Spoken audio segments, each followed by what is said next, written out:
Izin Bang Nenang kita mulai sekarang ya Bang ya berarti ya Bang. Silakan. Oke. Bismillahirrahmanirrahim. Assalamualaikum warahmatullahi wabarakatuh. Waalaikumsalam. Selamat siang abang-abang sekalian, teman-teman juga yang udah hadir. Pada siang hari ini kita akan melaksanakan seminar Illumet FTUI X Imet FTUI, seminar Leadership and Management Series yang kedua ya Bang ya berarti. Ya. Oke, hari ini ada narasumber kita dari Bang Rizky dari HR Director di PT Timah Tbk. Ada juga Pak Sri Bramantoro Abdinagoro dari DRM Program Binus University, dosen kita juga nih. Untuk moderatornya akan dipimpin oleh Bang Andi Tirta selaku Manager of Modeling and Policy Planning at ASEAN Center for Energy. Sebelum kita masuk ke acara inti, kita akan ada pembukaan dari Prof. Herman. Kepada Prof. Herman, kami persilakan. Baik, terima kasih Mas Andi Rizky. Ya. Assalamualaikum warahmatullahi wabarakatuh. Waalaikumsalam. Puji syukur kita panjatkan kehadirat Allah Subhanahu wa taala atas karunia-Nya kita bisa kembali berkumpul di acara webinar yang diadakan secara rutin oleh Illumet dan IMET. Semua ini memang tidak lepas dari karunia Allah Subhanahu wa taala. Semoga kita semua diberikan kesehatan, tetap lakukan prokes yang diperlukan untuk menjaga kesehatan masing-masing dalam situasi yang masih memang perlu kewaspadaan terhadap COVID ini. Tentunya dalam nuansa Idul Fitri, perkenankan saya secara pribadi maupun kami sebagai manajemen di Departemen Teknik Metalurgi dan Material mengucapkan selamat Idul Fitri 1442 Hijriah. Mohon maaf lahir dan batin atas mungkin segala kekhilafan, kesalahan yang disengaja maupun tidak, lisan maupun perbuatan. Semoga Allah merahmati kita semua. Hari ini kita memang kembali mengadakan webinar. Tentunya saya ucapkan terima kasih atas segala arrangement yang dilakukan oleh Illumet, Mas Nanang ya sebagai ketua Illumet, luar biasa ini. Dan juga disupport oleh IMET ya dengan kepengurusan IMET yang sekarang ya oleh Mas Arya dan kawan-kawannya. Ini merupakan satu kesempatan yang sangat luar biasa untuk kita sama-sama terus bersinergi dengan memanfaatkan potensi-potensi yang ada saat ini. Hari ini tentunya topik terkait dengan leadership and management yang disampaikan itu merupakan satu penguatan, strengthening bagi kita semua, terutama buat mahasiswa-mahasiswa, karena memang kita sangat menyadari bahwa apa yang dipelajari selama bangku kuliah yang tentunya akan menjadi bekal kompetensi lulusan mahasiswa meteorologi dan material itu harus ditunjang oleh berbagai macam skill termasuk soft skill juga dalam kaitannya kepada bagaimana kedepannya setiap lulusan juga memiliki wawasan terhadap bisnis ya. Dalam hal ini saya ucapkan terima kasih saya yang sebesar-besarnya kepada para narasumber yang sudah bersedia meluangkan waktunya yang seharusnya hari Sabtu biasanya bisa dipakai buat bersama keluarga ini di jam 1 siang ini, di jam yang lumayan kritikal, tapi insya Allah merupakan sesi yang sangat bermanfaat bagi kita semua. Kepada para narasumber, pertama kepada Bapak Insinyur Haji Muhammad Rizky MM, Direktur SDM di PT Timah Bangka, yang hari ini akan memberikan sharingnya mengenai talent development. Ini sahabat saya, Pak Rizky. Ya. Dan yang kedua adalah kepada Bapak Dr. Sri Bramantoro Abdinagoro, DRM Program Binus University. Hari ini akan menyampaikan tentang corporate innovation. Mudah-mudahan dari kedua topik yang akan disampaikan oleh narasumber kita yang luar biasa ini akan memberikan manfaat yang sebesar-besarnya. Dan juga tidak lupa saya sampaikan terima kasih kepada moderator session hari ini, yaitu Bapak Dr. Andi Tirta MSc, Mas Boy. Di sini tertulis beliau adalah Manager of Modeling and Policy Planning at Asian Center for Energy. tetapi saya masih tetap lebih suka sampai sekarang menyebut beliau sebagai Pak Rektor Universitas Teknologi Sumbawa hingga periode sebelumnya. Jadi terima kasih Pak Rektor.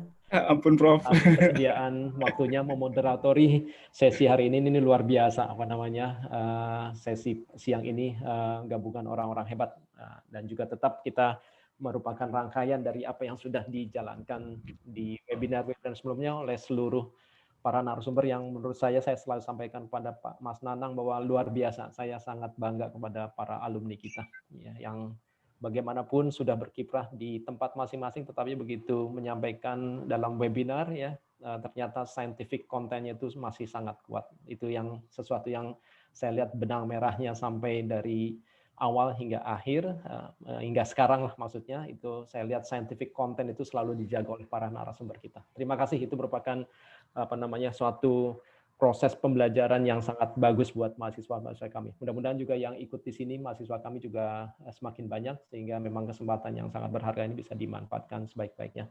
Mungkin demikian saja dari saya. Terima kasih atas waktunya. Saya kembalikan kepada MC. Assalamualaikum warahmatullahi wabarakatuh. Waalaikumsalam warahmatullahi wabarakatuh. Terima kasih Prof. Herman atas kata sambutannya. Selanjutnya akan ada kata sambutan lagi dari Ketua IMED FTUI kepada Arya Inayatullah, dipersilakan.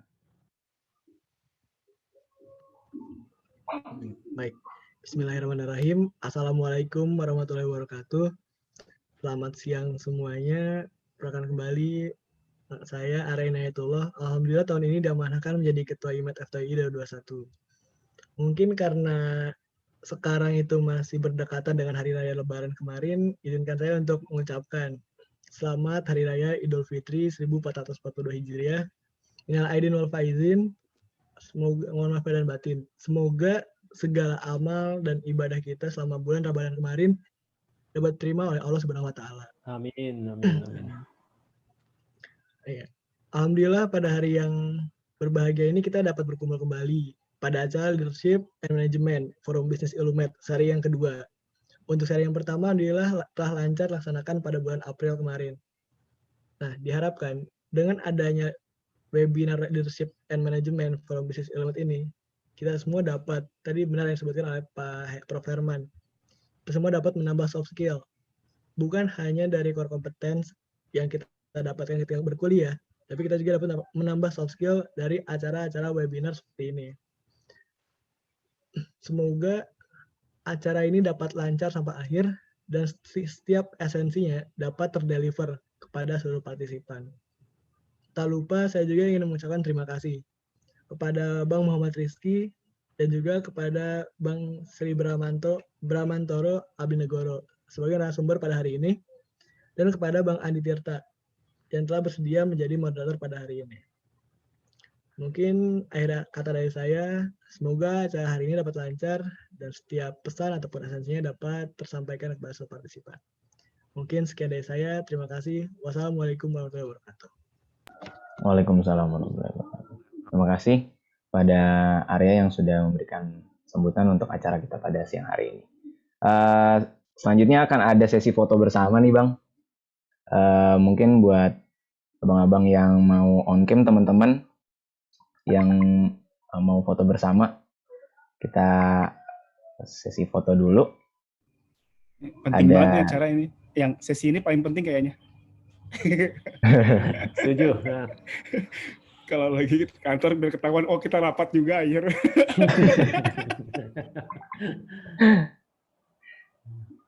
Oke, izin saya foto ya Bang ya.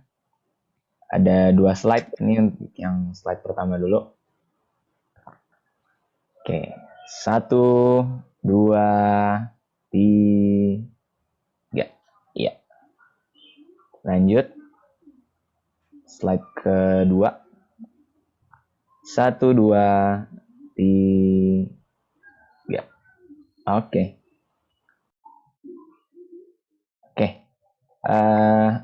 Kita akan melanjutkan untuk rundown selanjutnya.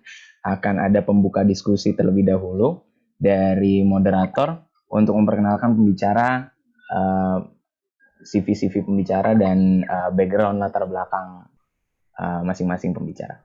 Pada moderator dipersilakan. Baik, bismillahirrahmanirrahim. Assalamualaikum warahmatullahi wabarakatuh. Alhamdulillahirrahmanirrahim. Allahumma sholli ala Muhammad wa ala ali Muhammad. Checking suara dulu, suara saya jelas gak Mas Andi Rizky? Sama sama kita nih. Jelas Bang. Jelas ya. Soalnya hari ini saya lagi di daerah Ciwidey, lagi kerja juga sih, sama teman-teman juga, teman satu angkatan, dan nggak nyangka juga ternyata kita satu angkatan, nggak nyangka bahwa 11 tahun lagi, saya sekitar 14 tahun lalu lulus dari FTUI, dan hari ini kita bisa kerja bareng, ngelihat satu potensi-potensi yang ada di daerah Ciwidey. Dan unik banget itu semua ternyata lahir dari ngobrol-ngobrol, diskusi kita, balik lagi ke alumni-alumni kita juga. Hari ini alhamdulillahirrahmanirrahim ada 2 orang alumni yang bersedia berbagi experience ke kita semua. Hari ini kita punya yang pertama, mohon izin saya kenalkan Bapak Muhammad Rizky. Beliau adalah alumni kita angkatan berapa Bang ya? Kalau 71 berarti 14 tahun di atas saya, tebak-tebakan saya angkatan 91 Bang ya? Enggak, saya angkatannya Prof. Herman. Oh iya Prof, berarti lebih muda idan saya, hitungan saya berarti lebih bagus ya? Enggak juga. Ya, tampilannya memang selalu muda gitu.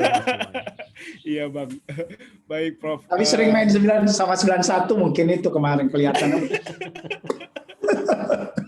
Oke. Pak Bang Rizky ini kita panggil Bang Rizky aja, dulu S1 angkatan, berarti angkatan 89 ya, Prof. Herman, Masya Allah. Yeah. Terus lanjut kuliah S2 di IPI International Business School, sempat beliau ambil course di Columbia University, juga di ada ATD conference saya nggak tahu nih Bang, di San Diego sama Senior Executive Forum untuk di Australia. Ini yang kalau menurut saya ini pertama kali baca CV-nya Bang Rizky ini kaget, wah ada ya ternyata anak metal yang konsisten kerja di satu tempat gitu kan, dari 2006 sampai 2021 masih setia di satu perusahaan gitu kan, di mana banyak juga fenomena orang-orang, wah gue udah 1 tahun 2 tahun ini, wah gue cukup deh, gue cari yang lain, udah gak puas atau apa. Ini kayaknya butuh juga dikulik-kulik dari Bang Rizky. Bang kok bisa kuat gitu Bang selama ini gitu. Dan juga hari ini Bang Rizky akan bawain tentang masa talent management. Ini kayaknya juga ini bakal jadi hal yang menarik. Saya pernah dapat ini Bang, dapat sebuah quote yang bilang katanya a good leader is a good follower. Gitu. Nanti saya juga pengen, bener gak sih Bang hal seperti ini bisa kita jadikan sebuah referensi juga. Jadi katanya adalah orang yang bagus jadi pemimpin itu adalah orang yang dia bisa saat dia sebagai follower, dia jadi orang yang baik juga, jadi seorang follower yang baik. Nah, ada juga kita tahu loh banyak banget teori-teori tentang manajemen gitu ya. Tapi hari ini kalau kita bisa dengar langsung dari seorang direktur sumber daya manusia PT Timah, kayak akan berharga banget. Nah, akselerasi hidup saya juga percaya bahwa kita bisa berbeda dengan orang lain kalau dalam rentang hidup kita tuh bisa baca buku yang bagus yang menginspirasi, atau juga kita bisa ketemu sama orang yang kita diskusi sama dia, itu yang menginspirasi kita juga. Hari ini kita akan mendengarkan 2 orang pembicara. Pembicara kedua saya simpen dulu CV-nya, nanti Bang Bram Pak Bram kayak udah tahu semua kita karena interaksi banyak banget di Metal UI, dan hari ini kita beruntung sekali ada Bang Rizky yang insya Allah akan berbagi pengalaman dan juga challenge Bang, kasih tau juga Bang, challenge-nya ngatur orang seperti apa sih? Terus juga mungkin harapannya kalau misalnya Abang sebagai seorang kepala HR lah bahasanya, atau orang yang direktur HR ini Bang, apa sih yang sebenarnya yang diharapkan dari seorang yang masuk sebuah perusahaan sebesar PT Timah, atau juga nanti kalau kita berharap Abang juga bisa kalau sekarang kita masih di mahasiswa, Bang apa sih yang perlu kita siapin Bang gitu loh. Oh ya Bang, mungkin sekedar informasi, setahu saya hari ini pemerintah ada namanya program Kampus Merdeka. Kampus Merdeka itu simpelnya, mungkin Abang juga udah tahu lah Bang ya, karena ada hubungan antara kampus dengan BUMN.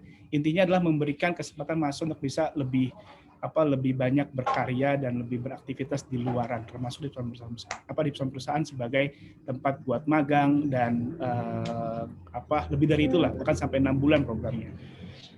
apa sih Bang yang harus disiapin Bang dari kita sebagai mahasiswa misalnya Bang, jauh-jauh hari? Apakah benar Bang organisasi itu bermanfaat Bang? Ketemu orang, debat segala macam, ribut sama sama jurusan lain tuh bermanfaat juga atau seperti apa Bang? Kayaknya ini butuh banyak diekspor dari Abang. Oke Bang, mungkin waktu tempat bisa saya kasih ke Abang hari ini saat ya di momen ini waktunya sekitar 30 menit Bang. Abang bisa eksplorasi semuanya. Silakan Bang. Ya, terima kasih Mas Boy. Assalamualaikum warahmatullahi wabarakatuh. Teman-teman, ini senior saya Mas Bram, sama sahabat saya Prof. Herman, kami seangkatan. Cuma beda ini dulu. Banyak bedanya ya. Belajar bareng. Banyak, iya. Belajarnya belajar bareng. Tapi Cuma garis tangan sama itu. Iya, begitu dikit beda gitu kan. Tapi banyak yang kami pelajari bersama, termasuk dari para senior. Tadi mungkin menanggapi sedikit tadi mengenai organisasi. Saya pikir ya itu juga sangat penting ya, karena dimanapun kita berada kita akan masuk ke organisasi. Jadi ya kuliah itu ya kita bagaimana menganggap itu menjadi sebuah organisasi juga ya, baik kita sebagai leadernya maupun sebagai follower. Jadi benar. Jadi kalau kita mau menjadi leader yang baik, kita harus belajar dari para leader. Cara belajar yang baik ya salah satunya adalah bagaimana menjadi follower yang baik daripada leader-leader itu.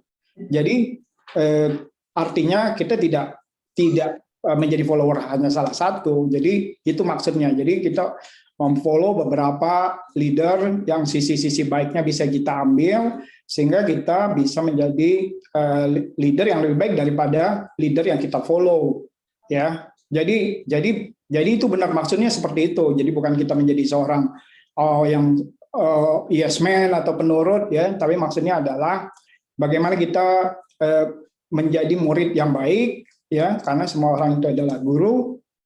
Semua pekerjaan itu adalah pengalaman buat kita. Nanti kaitannya sama talent development ini, ya pengalaman menjadi salah satu faktor penting di dalam yang kita sebut nanti success profile seseorang. Ya, pengalaman, berguru, itu juga kaitannya sama learning method. Ya, tadi saya juga senangnya manggilnya Pak Rektor ya daripada Mas Boy ya. Saya bangga juga ini.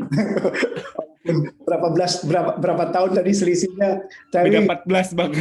Tahun tapi senang saya 14 tahun di bawah saya tapi jadi rektor gitu kan.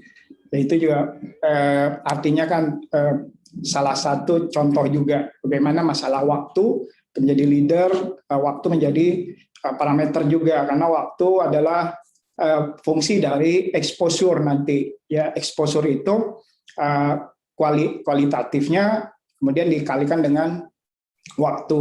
Nah, kualitatif makin tinggi, waktu makin rendah untuk menghasilkan sebuah experience atau skill atau kompetensi yang kita inginkan. Ya banyak sih ya yang sekarang sedang dilakukan baik secara nasional, secara makro maupun secara mikro di tingkat perusahaan. Isu talent menjadi sangat penting karena tahun lalu pemerintah juga mencanangkan Indonesia unggul ya. Jadi SDM unggul, Indonesia maju, tagline-nya kan seperti itu. Nah, kebetulan ini menjadi sebuah gerakan yang cukup masif, baik di seluruh organisasi, baik pemerintahan, maupun kami sebagai BUMN. Nah, sebelumnya mungkin saya juga mau cerita, ya ini siapa sih ini PT Timah ini siapa sih? Kemudian kenapa penting buat kami ya di dalam tatanan baik organisasi perusahaan maupun dari sisi tatanan nasional juga. Saya mau share sedikit tentang Timah sendiri saat ini. Sudah bisa next ya.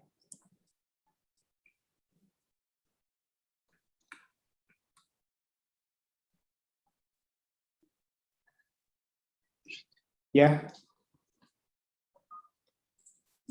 Jadi Timah saat ini merupakan anggota dari Mind ID. Jadi tahun 2017 itu pemerintah itu menggabungkan seluruh BUMN tambang menjadi sebuah holding industri pertambangan. Jadi anggotanya yang awalnya adalah Aneka Tambang, Inalum, Bukit Asam, dan Timah.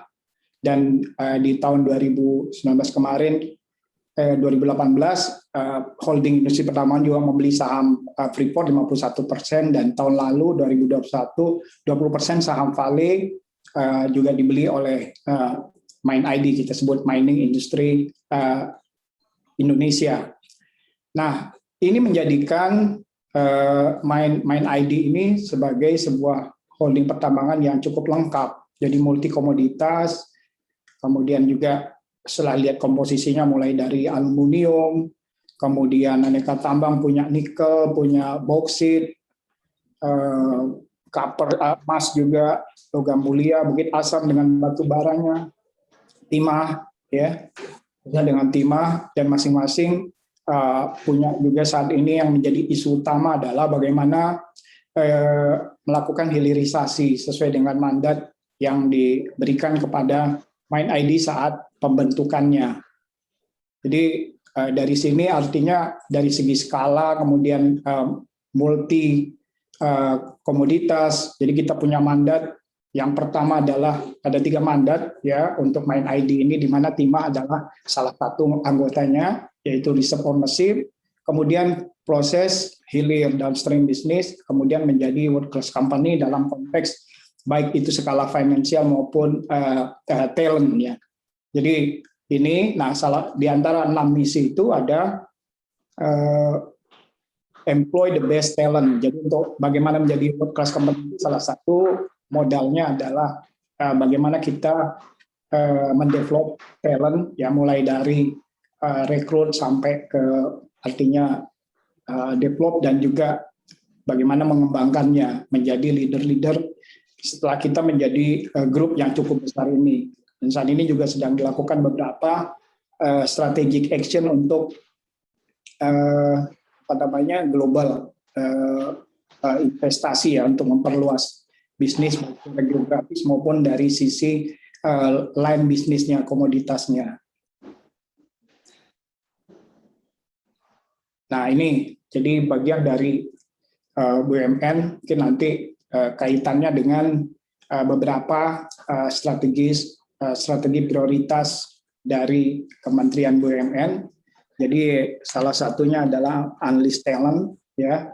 Kita harus mengembangkan talent, bukan hanya talentnya perusahaan, tapi menjadi talent Indonesia di bidang pertambangan. Jadi ini nanti erat kaitannya bagaimana strategi talent yang akan kita laksanakan dalam konteks talent management, maupun nanti di dalamnya ada salah satunya adalah talent development. Jadi sangat banyak target ya, baik itu target finansial, kemudian bagaimana menjadi pelopor di bidang inovasi. Nanti Mas Bram juga mungkin akan cerita bagaimana corporate innovation ini, karena kami juga punya tugas itu nanti sebagai corporate, kemudian bagaimana meningkatkan investasi dalam rangka pengembangan atau pencapaian mandat tadi, baik dalam penguasaan cadangan maupun pengembangan bisnis, khususnya bagaimana bisnis hilir dalam konteks meningkatkan nilai tambah dari kekayaan sumber daya alam Indonesia ini. Jadi pasal 33 itu kan mengamanatkan kita bumi, air, dan kekayaan dan yang terkandung di dalamnya dikuasai negara dan dipergunakan sebesar-besarnya untuk kemakmuran rakyat. Nah itu salah satu mandat kita adalah bagaimana memberikan tambahan ya, menjadi pemasukan buat keuangan pemerintah, juga bagaimana mengembangkan wilayah sebagai perusahaan tambang di mana sumber dayanya kita gali. Jadi kita punya noble purpose, salah satunya adalah mengembangkan prosperity ya, kemudian civilization, dan juga masa depan yang lebih baik bagi bukan hanya wilayah yang kita tambang, tetapi juga bagi Indonesia. Nah, ini konteks tadi Prof. Herman kan cerita tentang apa namanya, framework. Jadi tetap istilah kaitannya sama akademisnya. Jadi di dalam pengelolaan human capital juga, di mana sebetulnya saya nggak belajar waktu kuliah, ya. Jadi lebih banyak bahasa ininya adalah street smart. Jadi tadi Mas Boy nanya, loh saya dari jadi 20 tahun saya berkarir di Timah itu sebetulnya di bidang metalurgi sebetulnya, ya. Jadi mulai dari junior metalurgi sampai ke kepala unit, ya, kepala unit metalurgi yang membawahi waktu itu unit peleburan yang terbesar dengan anggota, dengan karyawan 1.100-an orang. Nah, di situ terekspos kita dengan bagaimana ngelola sumber daya manusia, ya. Jadi awalnya memang saya ya tetap, ya, saya patuh sama dosen-dosen dulu, ilmunya saya amalkan mulai dari sampai terakhir saya kepala unit, ya, karir saya di kepala unit peleburan Timah. Baru setelah itu jadi generalis, ya, dengan unit penambangan dan lain-lain. Nah, terakhir dengan modal itu, dengan modal yang kita sebut tadi street smart tadi, ketika mengelola HR, kita udah punya exposure ataupun experience sebagai user. Jadi ketika kita masukkan di dalam framework tentang talent management ini, ya sebetulnya itu yang sudah kita lakukan secara bertahap dalam konteks yang mengelola organisasi. Jadi talent manajemen ini sebetulnya mirip-mirip nanti dengan bagaimana kita mengelola kayak supply chain lah, ya. Jadi mulai dari talent acquisition yang dulu kita sebut dengan proses selection and acquisition, kemudian dinaungi dengan bagaimana talent strategi dan business alignment-nya.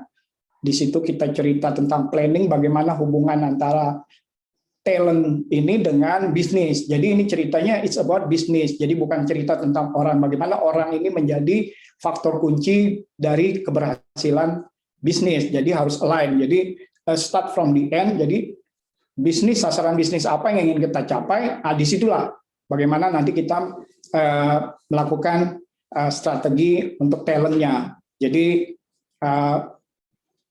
sampai ke yang akan kita diskusikan lebih banyak nanti adalah bagaimana talent development-nya, kaitannya sama learning and capability. Kalau dulu kita cerita kompetensi, ya. Nah, sekarang ada cerita tentang capability, ya, kapasitas bagaimana mendeliver sebuah tugas itu menjadi sebuah ukuran-ukuran KPI yang menjadi deliverable-nya nanti. Jadi itu sangat berhubungan. Jadi ini sistem memang menjadi sebuah sistem yang holistik, ya. Mulai dari kalau kita cerita dulunya habis strategi kita buat business alignment, artinya kesesuaian dengan program. Jadi strategi HR kita juga ditentukan oleh arah bisnis. Jadi ketika bisnis berubah, arah bisnis berubah, ya tentunya talent management juga harus melakukan penyesuaian supaya tetap align dengan sasaran bisnis. Jadi dalam konteksnya seperti itu kalau di perusahaan. Kemudian baru setelah kita dapat, ya, lakukan workforce planning, ya, kemudian dilihat gap antara skill yang dibutuhkan untuk mencapai bisnis result, bisnis goal yang kita sudah tetapkan tadi terhadap kebutuhan talent, baik itu current maupun yang memang yang dibutuhkan yang belum ada, ya.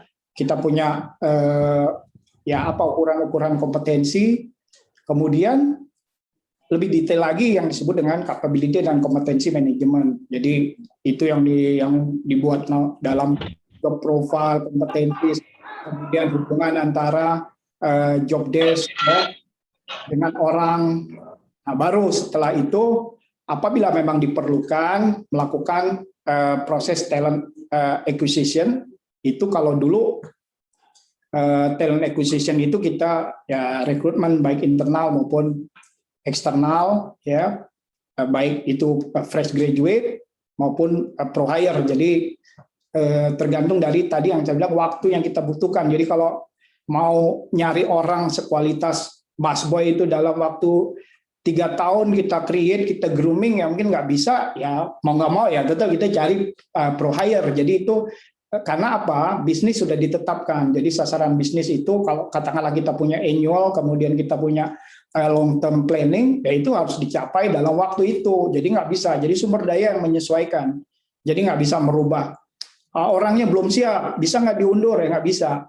Jadi itu strategi yang kita lakukan di dalam talent acquisition. Kemudian baru di dalam pengelolaannya banyak sekali ya, ada leadership development, succession management, career management. Career management ini sangat penting karena orang ketika masuk sebuah organisasi dia punya pilihan. Ini organisasi ini seperti saya, oh ini sampai saya tua mungkin organisasi, sampai saya pensiun mungkin. Ya apabila kita yakin oh career manajemen di situ karirnya bagus dan kita memanage karir kita, jangan sampai juga lama-lama nggak jelas juga gitu ya. Artinya ada ukuran. Tapi kalau memang cocok, ya itu yang bikin betah, yang enaknya begitu Mas Boy. Nah kebetulan saya cocok-cocok aja kan, kebetulan Alhamdulillah. Ya bidangnya cocok ya.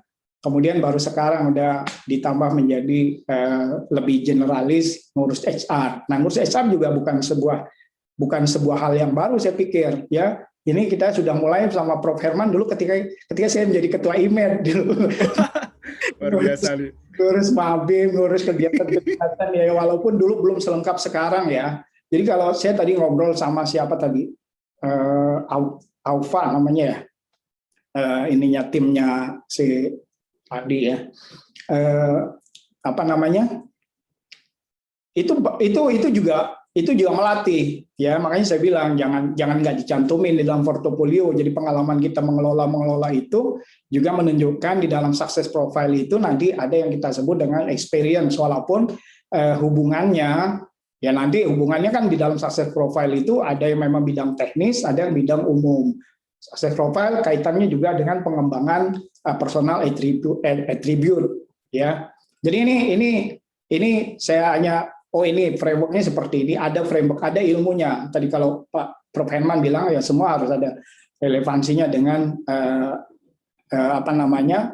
ilmunya. Jadi semua bidang ya, apalagi bidang kita bidang teknis sangat ketat terkait dengan pakem-pakem ini. Begitu juga dengan bidang HR, apalagi sekarang sangat mengemuka. Jadi kita juga mesti update ya.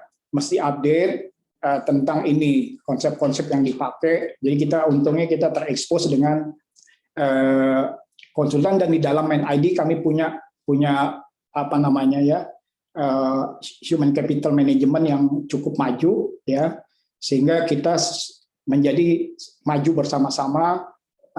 Common approach tadi mungkin teman-teman bisa lihat, kita anggota keluarga kita lumayan lengkap ya, mulai dari yang memang BUMN ya historical, kemudian sekarang masuk lagi Freeport 2018, 2020 masuk lagi Vale, tentunya juga membawa konsep-konsep pengelolaan human capital ya. Nah, itu yang kita sesuaikan dengan bagaimana misi merah putihnya Indonesia yang diberikan mandat kepada MindID tadi yang ada di depan, termasuk 5 strategi kunci tadi. Di dalamnya adalah bagaimana memberikan manfaat ekonomi buat pemerintah, buat negara, kemudian juga investasi, pengembangan teknologi, dan yang tidak kalah penting adalah bagaimana kami dapat tugas membangun talent-talent Indonesia ini, bukan hanya di bidang pertambangan, tapi juga di bidang bagaimana added value industrinya dari hasil pertambangan ini. Jadi tadi di dalam podcast juga saya bilang sangat luas sekarang, ya sangat luas, khususnya di bidang metalurgi nih, untuk alumni maupun mahasiswa metalurgi. Jadi dimanapun sekarang industri apapun ada metalurgi di situ, ya. Ini lagi buka juga integritas material, ya. Nah, itu juga sangat penting nanti menjadi salah satu kunci bisnis competitiveness nanti apabila itu menguasai itu, karena aset khususnya yang terkait dengan material sama pentingnya dengan human capital. Jadi yang menjadi modal utama dalam mencapai business goals. Ya. Next. Nah, ini kalau cerita yang sederhananya talent manajemen yang sederhana mulai dari akuisisi, ya, jadi rekrutmen, selection dan lain-lain. ini di awal, kemudian dilakukan classification, ya classification ini apa namanya ya kita buat semacam seperti yang kalau sekarang dikenal dengan apa ada 9 box ya, kemudian ada 5 box ya. Itu berdasarkan apa? Berdasarkan penilaian tadi kapasitasnya, ya potensinya, kemudian performa. Tapi ini sangat berhubungan. Nah, kami juga sekarang di dalam konteks Kementerian BUMN juga sekarang sudah menjadi apa namanya ya milik bersama. Jadi ada namanya talent pool di kementerian. Jadi sekarang kita mesti setiap tahun kita mesti mengupdate nominated talent dari anggota dari perusahaan masing-masing. Kemudian ke klasternya, kayak klasternya pertambangan ini yang diketuai oleh MindID, Inalum, itu punya list talent. Nah, kemudian harus distorkan di dalam talent listnya Kementerian BUMN. Jadi sekarang ini bisa aja masuknya Tima pensiunnya di bank atau sebaliknya. Jadi itu sangat lumrah. Makanya pendekatannya juga pendekatan menjadi pendekatan yang standar. Jadi saat ini yang dipakai adalah 9 box. Ya, 5 box, sekarang kemarin 9 box, jadi setiap tahun masih diupdate. Nah, nilai ini tinggal kayak belanja nanti. Jadi ketika musim-musim seperti sekarang ini kan musim-musimnya RUPS ya. Jadi wamen, deputi, yaitu ngelihat itulah. Oh ini, jadi kita ada bidang-bidangnya apa misalnya. Jadi hal seperti itu untuk bagaimana memeratakan kemajuan dari seluruh BUMN yang di akhirnya nanti adalah untuk kepentingan negara yang lebih besar lagi. Ya. Kemudian setelah itu ya talent development. Talent development ini yang sangat menjadi mungkin topik kita ya. Nanti diingetin ya waktunya ya. Jadi masih ada 10 menit lagi Bang. Ya sangat bervariasi beragam. Tapi bagaimana learning ini nanti akan meningkatkan experience ya, membangun success profile yang baru. Tapi secara umum masih kita pakai learning model yang 70-20-10 itu. Jadi ada, kalau 70 itu kan learning namanya by experience dengan on the job training ya. Kemudian ada 20% itu dengan coaching dan mentoring, dan 10 itu classroom atau course. Jadi lebih banyak dengan kita mengadakan baik itu secara linear bidangnya, kemudian talent mobility untuk mendapatkan learning experience method learning itu. Jadi, nah kami juga saat ini di dalam anggota MindID ini ada talent mobility ya sekarang. Jadi kita mengadakan penugasan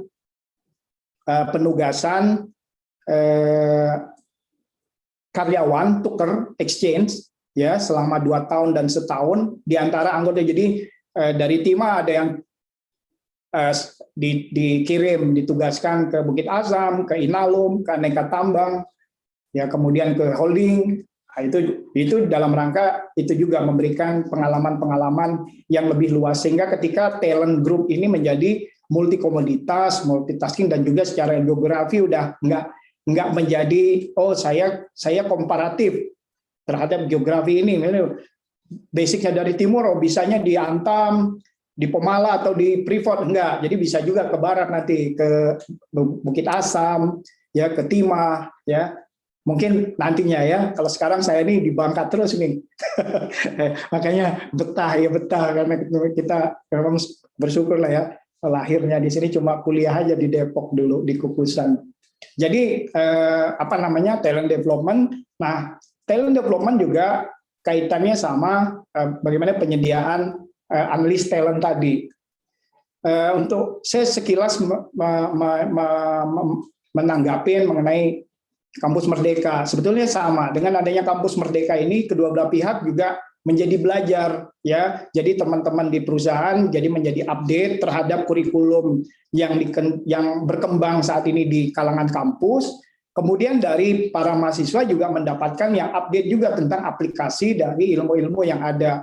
Nah, kami sejak 3 tahun ini kan menjadi tempat magang, program magang bersertifikat yang dikoordinir oleh Kementerian BUMN. Jadi 6 bulan itu Nah, yang saat ini yang belum, mungkin kebetulan ini ada Prof. Herman, ada Mas Boy juga, Pak Rektor, bagaimana kurikulum kampus itu bisa di-setting untuk di perusahaan-perusahaan, sehingga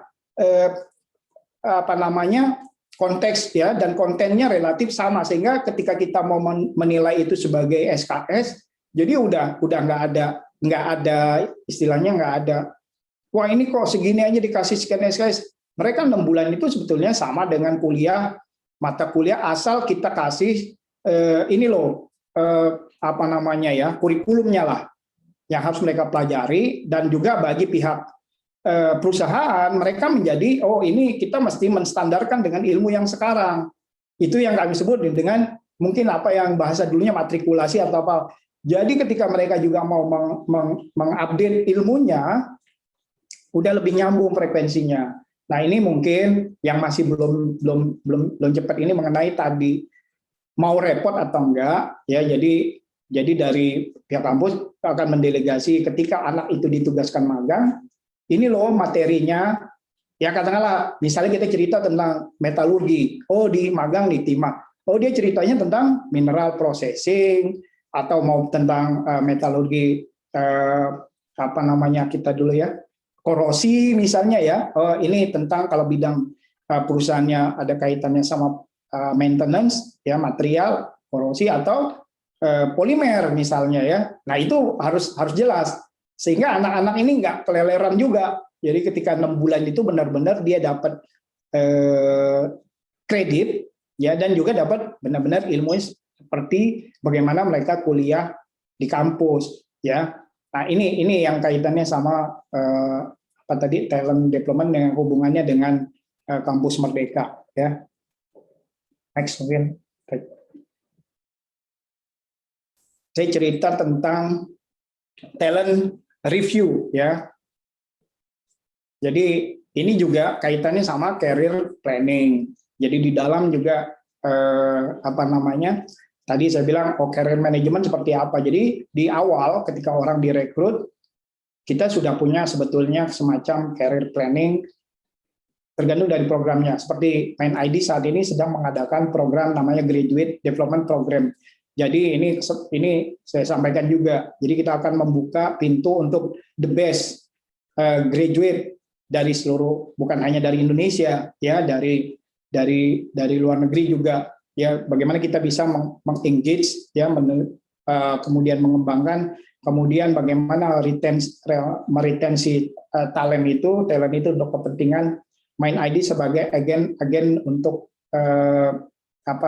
agennya Indonesia di dalam pemanfaatan optimalisasi sumber daya alam ya. Jadi mungkin tahun ini udah mulai juga. Nah, dari situ sudah mulai ada career management nanti, kemudian succession planning, dan lain-lain dengan sistem yang masing-masing. Ada yang di anggota Mind ID sesuai dengan kebutuhan technical, ya komoditasnya seperti apa. Tapi mayoritas memang perusahaan tambang ya. Jadi kita menjadi sebuah bisnis tambang yang terintegrasi mulai dari eksplorasi sampai ke produk-produk, bukan hanya produk komoditas mentah, tapi juga sudah harus diolah. Kemudian wajib melakukan hilirisasi saat ini dengan with or without strategic partner, kemudian dengan investasi. Jadi mungkin teman-teman juga sudah dengar isu-isu terkait dengan yang lagi hot ini adalah electric vehicle ya, di mana Mind ID ikut di dalamnya sebagai salah satu anggota bagian dari konsorsium untuk penyediaan bahan untuk baterainya ya. Jadi itu, nah ini juga sebetulnya membutuhkan ya pengembangan tiada henti, ibaratnya inovasi tiada henti, baik secara individu maupun secara organisasi. Nanti mungkin kiat-kiatnya dari Mas Bram nanti. Next. Ya, jadi ini sekilas tentang sukses faktornya talent management itu ya. Sekilas komitmen, kemudian continual improvement. Jadi artinya organisasi itu menjadi organisasi yang belajar, organisasi yang selalu berinovasi. Mungkin itu aja, nanti kalau ada yang bisa kita diskusikan lagi, karena saya memang secara apa namanya ininya banyak street smart aja, lebih banyak belajar dari pengalaman, kemudian ini kan diekspos dengan konsep-konsep yang kita harus terapkan ketika kita mengeksekusikan konsep-konsep ini. Jadi memang untuk sebuah organisasi yang besar dan perlu sustain, yang memang mesti punya platform, ya punya sistem. Ya tadi kalau di dalam framework kan ada infrastruktur, ya HR, human capital infrastruktur, talent infrastrukturnya, bagaimana sistem penilaian dan lain-lain itu dilakukan dengan baik menggunakan apa namanya infrastruktur berbasiskan advanced information technology. Mungkin itu dari saya. Teman-teman ya, Mas Boy, saya kembalikan, nanti kita diskusi lagi kalau memang masih ada waktu. Terima kasih. Saya sampai di sini dulu. Terima kasih Bang Rizky untuk presentasinya. Kalau saya sih dengarnya kaget juga, pertama ada hal yang kayak tukar permain ya Bang ya, dari apa di BUMN di bawah Mind ID ini kan luar biasa. Jadi kayak ya seluruh SDM yang ada di Mind ID ya berarti kan milik bersama dan apa jadi kekayaan bersama negara kita ini gitu. Dan kayaknya ada di situ ada kesannya ada kompetisi dan ada hal yang dikejar bahwa nanti gue bisa ada kayak ada promosi ke tempat yang lain, atau ke barat atau ke timur, kita nggak tahu ya Bang ya. Tapi nanti menarik nih kalau nanti ada diskusi, teman-teman kalau ada yang mau nanya silakan taruh di kolom chat, nanti bisa diskusi lagi. Dan juga tadi menarik juga ngurus orang tuh ternyata memang harus dari awal sampai akhir tuh dipikirin Bang ya, dari ujung ke ujungnya. Nah itu tadi yang saya bilang, nanti Bang bisa dibagi juga Bang share pengalaman kalau tengah-tengah dia putus udah kita investasi gitu kan banyak, tiba-tiba diambil dan jadi alumni perusahaan kita gitu kan, diambil oleh perusahaan lain, itu betapa sakitnya perusahaan kan, itu juga pasti ada, nanti bisa sharing juga Bang di situ Bang. Tapi untuk lanjut untuk diskusi berikutnya kita akan dengarkan dari Bang Bram. Saya coba baca lengkapnya. Nama beliau Sri Bramantoro Abdinegoro, PhD, dokter. Beliau Bang Bram nih kayaknya udah lekat banget, makanya kita manggil Bang, agak khawatir juga, biasa manggil Pak Bram gitu kan. Abang dong manggilnya. Kami Iya Bang, dan BINUS, beliau juga sekarang ada di BINUS ya, lengkapnya nanti Bang Bram nih kayaknya kalau kesannya kita ketemu Pak Bram tuh ada manajemen, ada bisnis, ada metalurgi yang digabungkan oleh Bang Bram gitu. Kayaknya cukup lengkap, ngurus untuk manajemen dan untuk orang juga kayaknya juga keren banget lah kayak ngomong sama Pak Bram. Hari ini Pak Bram akan ngomongin tentang inovatif corporate ya, Bang ya. Dan Bang, saya pernah baca Bang satu buku judulnya Even 11 Can Dance. Mungkin Abang pernah baca itu. Bagaimana sebuah perusahaan besar juga melakukan yang namanya inovasi, dia manajemen dia seperti apa kayak Toyota. Bisa gak orang perusahaan sebesar Toyota itu bisa ngelakuin perubahan-perubahan yang ternyata itu bisa berefek bagus kepada perusahaannya. Mungkin nggak bisa melakukan. Bang, kayaknya nanti juga butuh Bang dieksplor dikit.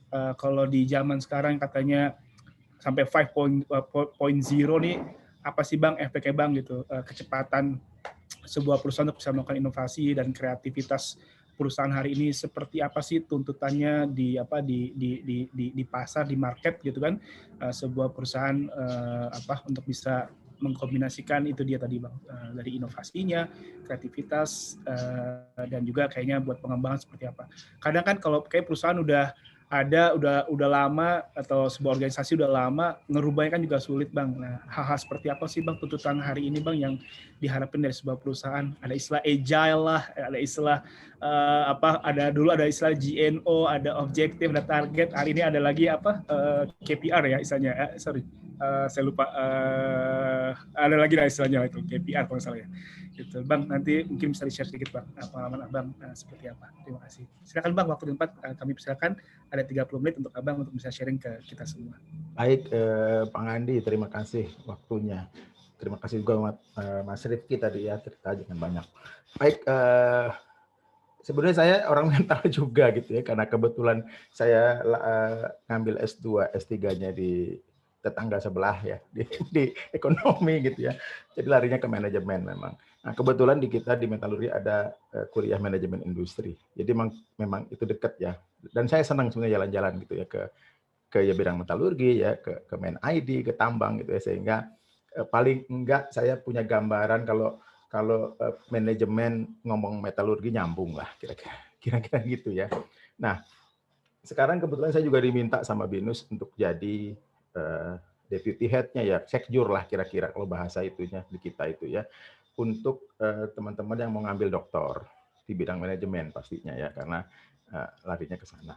Nah, kira-kira seperti itu. Nah, hari ini saya pengen cerita yang banyak sekali di dunia penelitian ya di bidang manajemen itu adalah tentang inovasi. Ya, kita nyebutnya sebagai boleh ya, inovasi banyak, tapi saya mau fokus ke yang diminta panitia corporate innovation. Saya ingin share materi sedikit ya. Sebentar. Oke. Ini adalah saya mau ngomong tentang corporate innovation. Nah, saya ingin kita buka dulu cakrawala tentang apa sih inovasi ya. Dan kita lihat di sini ada banyak sekali perusahaan yang paling inovatif, kira-kira seperti itu ya. Ini kalau kita lihat potret dari 2005 sampai 2001, ya sekarang ya 2021, malah kelihatan ya, ini rankingnya bolak-balik bergeser. Ya, GE malah turun ya, dari 2005 peringkat 3 lalu jadi turun peringkat 10 bahkan di 2013, dan 2021 sekarang malah hilang. Ya. Kemudian ada potret PNG juga seperti itu ya. Yang tetap adalah Apple. Nah, ada yang suka Apple pasti senang ya dengarnya ya. Nah, yang menarik adalah nanti 2013 lihat ya, industri otomotif ada Toyota, ada Ford, ada BMW, tiba-tiba di 2021 ini hilang. Berganti menjadi Tesla. Nah, jadi sebetulnya Mas Rifki dengan lari ke baterai listrik sangat tepat ya, karena kan nyambung ya mobil listrik Tesla dengan baterainya, kira-kira seperti itu. Nah, kalau kita lihat memang karena tadi yang Mas Boy singgung misalnya dengan apa sih industri 4.0 seperti itu, ya teknologi mau tidak mau ya. Kalau kita lihat 2021 memang perusahaan teknologi, terutama teknologi informasi dan telekomunikasi, itu merajai di perusahaan paling inovatif. Artinya perusahaan itu ya. Dan saya menggarisbawahi kalau perusahaan itu tidak melulu perusahaannya, karena seperti yang Mas Rifki bilang, ya, itu basisnya tetap aja orang-orang di dalamnya. Jadi SDM-nya harus siap juga berinovasi. Ini pasti orang-orangnya sangat berinovasi, orang-orang dalamnya ya. Kira-kira itu ya. Jadi kalau kita lihat perusahaan dengan berbasis teknologi informasi dan telekomunikasi masih menjadi raja di perusahaan-perusahaan yang paling inovatif sedunia. Kira-kira itu. Nah, ini saya bilang sebetulnya kita kalau gitu metalurgi ada di mana gitu ya. Nah, ada sebetulnya yang namanya gangguan disruptif ya. Disruptif itu semacam gangguan. Ada kalau di sumbu ya inilah outbound disruption. Artinya perusahaan bisnis itu bisa dipengaruhi oleh perusahaan lain, malah industri lain. Ya, paling contohnya software. Software ini semua industri dia lakuin juga ya. Jadi outbound disruption-nya terganggu. Kalau software industri itu kalau misalnya di otomotif berubah ya dia ikutin. Misalnya di industri manufaktur berubah dia ikutin. Dia industri food and beverage berubah dia ikutin. Jadi software industri dan services itu akan selalu mengikuti perkembangan dari disruption di industri lainnya. Nah, yang inbound ini adalah karena dipengaruhi oleh justru industri dalamnya. Ya, contoh misalnya ya material memang ada di sini ya, karena pengaruh material kan dari riset-riset kita juga ya tidak terlalu fluktuatif lah, tidak terlalu banyak guncangan berubah ya. Tapi material is material. Stainless steel dari dulu ya 304 ya seperti itu.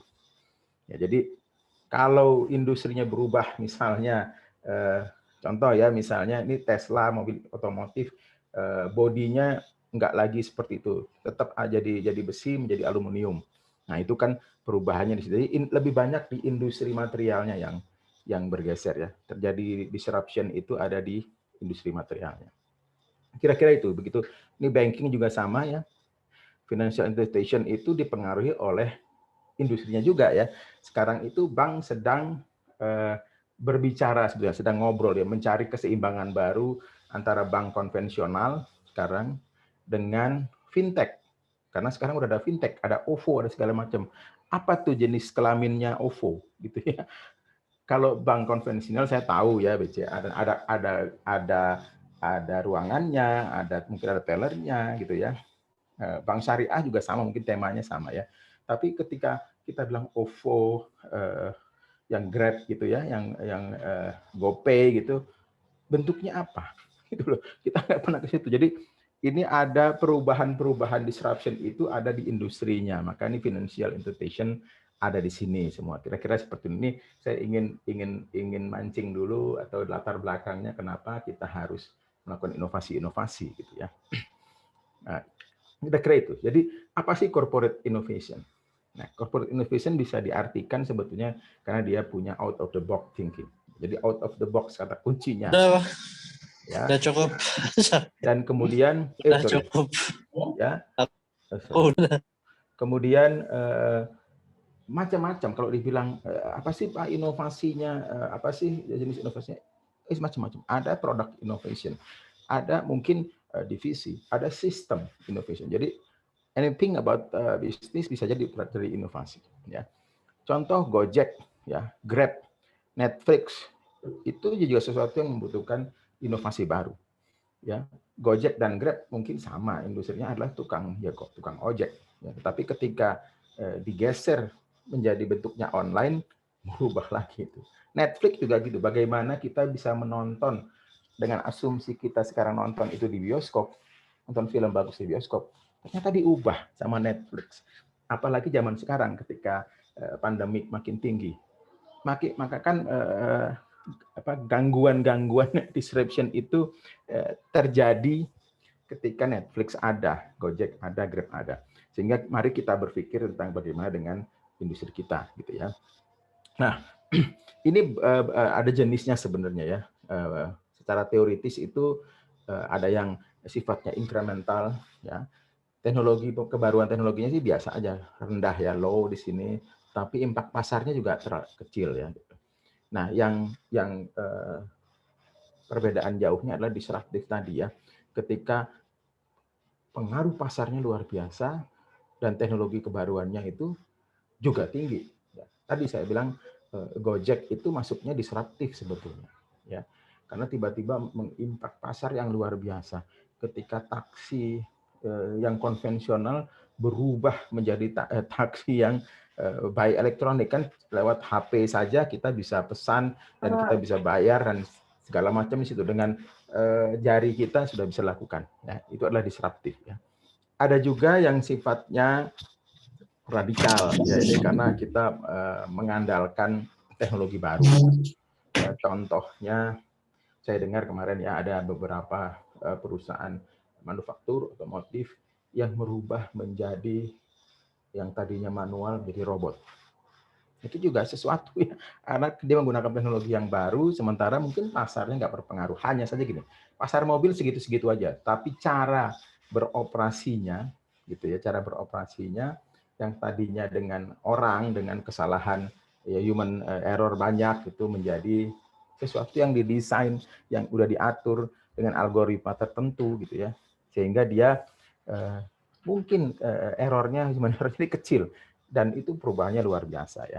Satu line yang biasanya dipakai oleh 10 orang itu menjadi 1 atau 2 robot saja misalnya gitu ya. Ini adalah jenis-jenis inovasi yang bisa kita lakukan ya. Nah, saya bilang tadi mana dari kita yang punya ya? Saya bilang banyak sekali ya. Saya bilang banyak channel-channel di mana kita bisa memanfaatkan atau kita harus berinovasi banyak. Ada services-nya misalnya ya. Ada channelnya supply chain yang tadi Mas Rifki bilang ya. Ada brand-nya, bagaimana merek-merek itu melakukan inovasi ya. Unilever, P&G, kan banyak sekali mereknya dan banyak sekali produk-produk baru ya, produk development baru. Ya. Customer engagement juga sama. Ya. Sekarang bagaimana berinovasi, contohnya saya kemarin aja pengalaman ya. Ada orang yang kirim paket ke saya, pakai Grab misalnya, dan kita bisa tahu loh letak barang kita sudah sampai di mana ya. Kira-kira 10 menit lagi sudah sampai belum ya? Karena ada kebutuhan saya mau keluar rumah, itu terpaksa saya tahan karena kira-kira 10 menit lagi sampai. Nah, itu kan sesuatu yang dari inovasi dari teknologi yang baru menjadi ada profit modelnya seperti apa gitu ya. Ada banyak sebetulnya, ada produk performance dan lain-lain. Ini adalah sekian jenis inovasi. Nah, lalu seperti apa? Nah, ini adalah dimensi dari inovasi. Nanti balik lagi berhubungan dengan Om Rizky tadi ya, bahwa sebetulnya apa sih yang kita butuhkan ketika perusahaan itu harus berinovasi, berkorporat ya. Yang pertama lihat ya, ada beberapa project team-nya. Saya ingin menggarisbawahi yang bawah dulu ya. Yang di bawah itu tadi ini sebetulnya lingkupnya Om Rizky juga nih ya, Rizky, karena ini ya managing creativity harus ada ya, authority ya, perusahaan yang gitu ya, yang kaku sekali, tidak mentoleransi kesalahan gitu. Bagaimana mungkin orang-orang bisa berinovasi ketika perusahaan gitu ya, anggap nih yang Om Rizky gitu ya, nggak boleh salah, nggak boleh ini, toleransi nggak boleh salah. Seperti itu pasti nggak akan bergerak juga inovasinya. Jadi ekosistem yang saya bilang ya, ekosistemnya harus dilakukan. Itu perusahaan-perusahaan besar. Kalau misalnya Pak, kalau misalnya perusahaan kecil, UKM kita masih dalam skala menengah itu bisa nggak? Ya sama aja sebetulnya, sama saja. Ya, penelitian-penelitian di tempat kami itu ya banyak ya terkait dengan inovasi ini. Contohnya adalah misalnya nih ya, ada kemarin memang meriset tentang open innovation. Jadi kalau dibayangkan inovasi itu sumbernya dari perusahaan, itu betul ya.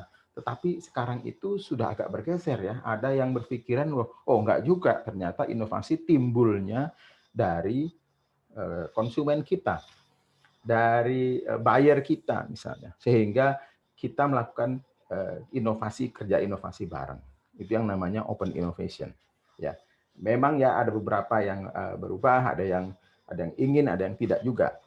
Ya, kemarin ada contohnya, misalnya ya kita punya perusahaan mebel di Jepara, udah pasti ya ukir-ukiran Jepara. Lalu bayarnya itu Eropa lah. Nah, ini nggak jalan juga sebetulnya. Ini contoh bahwa open innovation tidak selalu jalan, tapi memang harus ada alasannya kenapa tidak jalan. Di buyer di Eropa menyarankan ke kita produsen di Jepara, kita bilang tolong dong desainnya diubah karena Eropa itu pinginnya seperti ini. Ya, karena konsumen di Eropa tuh agak begini seperti ini. Jadi tolong dibikin desain. Nah, ini yang menurut saya ada baik dan tidaknya. Kita harus pertimbangkan baik-baik gitu ya. Karena dari sisi kemarin waktu riset memang nggak jalan. Kenapa? Karena UKM itu merasa ukiran itu nggak boleh diubah-ubah. Pakemnya harus gini. Nggak bisa kita sembarangan merubah desain segala macam. Nah, itu kan ada inersia, kita bilangnya ada inersia yang nggak bisa, untuk inovasi aja nggak bisa. Padahal gitu ya, itu sangat bisa. Pengrajin di Bali itu sangat welcome sama masukan dari konsumer ya di Eropa dan di Amerika. Sehingga kita lihat ekspor kerajinan Bali itu luar biasa karena dia sebetulnya melakukan open innovation.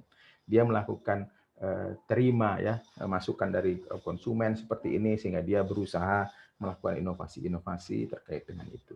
Ya, jadi sekali lagi bahwa tidak bisa corporate inovasi dalam perusahaan itu hanya mengandalkan orangnya, tetapi bahwa iklim di perusahaan itu harus mendukung inovasi.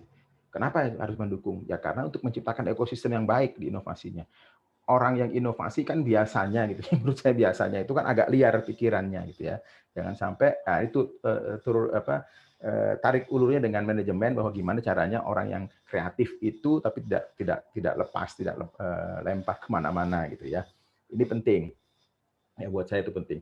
Nah, pelajaran yang penting lagi yang kita bisa pelajari dari inovasi adalah kita pernah dengar namanya HP Nokia.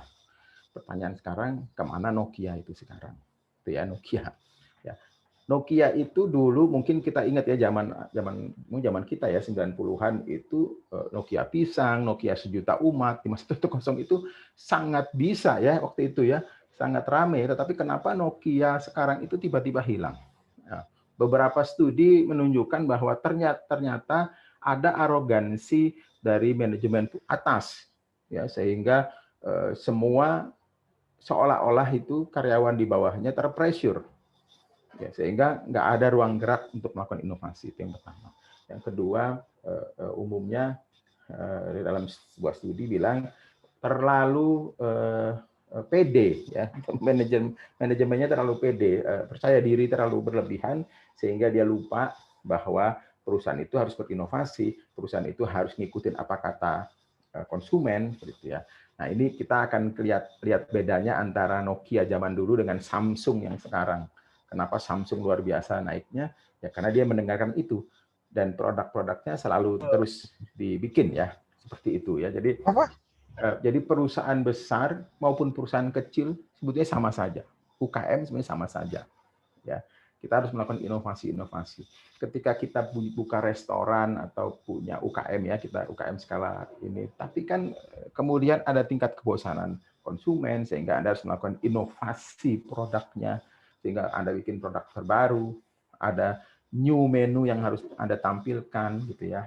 Nah, riset bimbingan saya ternyata ada loh jumlah makanan itu nggak boleh lebih dari 20 katanya. Itu efektif 20. Jadi jangan lebih dari 20 karena begitu di atas 20 udah bosan lagi konsumennya. Jadi kira-kira itu ya. Jadi itulah yang kita bilang corporate innovation tidak bisa berdiri sendiri tetapi selalu ada basisnya ya, enabler individual. Nanti mungkin Mas Rifki akan memberi masukan ya bagaimana kita melakukan enablers pada individual yang tadi talentnya tinggi banget ya, kira-kira itu. Nah, saya bilang tadi, apakah small business atau company itu bisa menjadi inovatif? Ya pasti bisa. Ya, saya bilang pasti bisa. Justru karena small business itu struktur organisasinya tidak serimbun yang organisasi besar, maka dia lebih fleksibel, lebih lincah kita ya. Jadi harus lebih lincah. Apakah perusahaan besar juga harus lincah? Ya harus bisa juga. Kalau perusahaan besar saya menganggapnya sebagai gajah. Kalau gajah itu suruh bergeser ke kanan dikit, aduh rasanya berat gitu ya. Tapi kalau seluruh badannya gajah itu bisa enak, itu pasti dengan cepat dia nih. Jadi perusahaan kecil pun ya pasti bisa melakukan inovasi juga, sama ya disebut sebagai innovative company ya.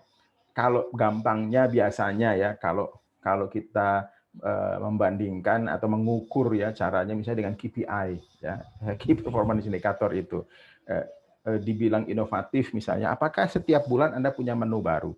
Apakah setiap tahun Anda punya 3 menu baru? Ya. Kalau di bank juga sama, apakah setiap tahun Anda mempunyai produk-produk baru, perbankan baru misalnya. Nah, itu juga sama ya. Jadi artinya tidak dalam bentuk corporate tapi sebagai small business companies itu pasti bisa juga melakukan inovasi. Sekali lagi bergantung dari bagaimana iklim perusahaan ya, ekosistem perusahaan bisa ngebangun hal-hal yang bersifat inovasi itu ya. Dan kita tahu inovasi itu larinya mesti orang kreatif itu harus jaga segala macam ya. Ini ya. Nah, ada lagi sebabnya terkait lagi adalah inovasi dengan entrepreneurship atau kewirausahaan. Itu sangat dekat ya. Nah, ini biasanya nempel, makanya saya dulu kemarin diminta sama BINUS itu sebagai kalau dibilang peminatan dibilang inovasi dan entrepreneurship. Dan itu banyak sekali hal-hal yang bisa digali. Dan ternyata entrepreneurship itu harus inovasi, harus inovatif. Iya, mau nggak mau ya. Ya, baik di sini ya kita lihat ya entrepreneur auditnya ada prosesnya seperti apa ya tempatnya, tapi ada innovation proses mau yang incredible atau yang tadi yang radikal, tapi intinya adalah tetap saja ya innovation profile-nya. Balik lagi innovation dan entrepreneurship. Dan di perusahaan memang kalau kita bilang entrepreneurship itu kan di luar, Pak, gitu ya, di luar perusahaan. Sebetulnya di dalam perusahaan juga ada entrepreneurship, ya, ada entrepreneur. Kalau kita menyebutnya sebagai intrapreneur, gitu ya. Nah, intrapreneur adalah orang-orang yang kreatif, yang inovatif, yang ada dalam perusahaan. Nah, ini harus dijaga juga, makanya iklimnya harus dijaga, dan tugasnya Mas Rifki itu nanti menjaga orang-orang seperti ini supaya perusahaan tetap bergerak, ya, tetap ada kehidupan dan terus performance-nya naik. Kira-kira itu. Nah, ini pertanyaan Mas Boy tadi sebetulnya ya. Apa sih pengaruhnya? Ini sudah jelas ya dalam studinya Navigate Content ini baru-baru ini 2000 ada bahwa karena kita banyak ya metalurgi, banyak di manufaktur, saya ingin menyentuh manufaktur juga ya.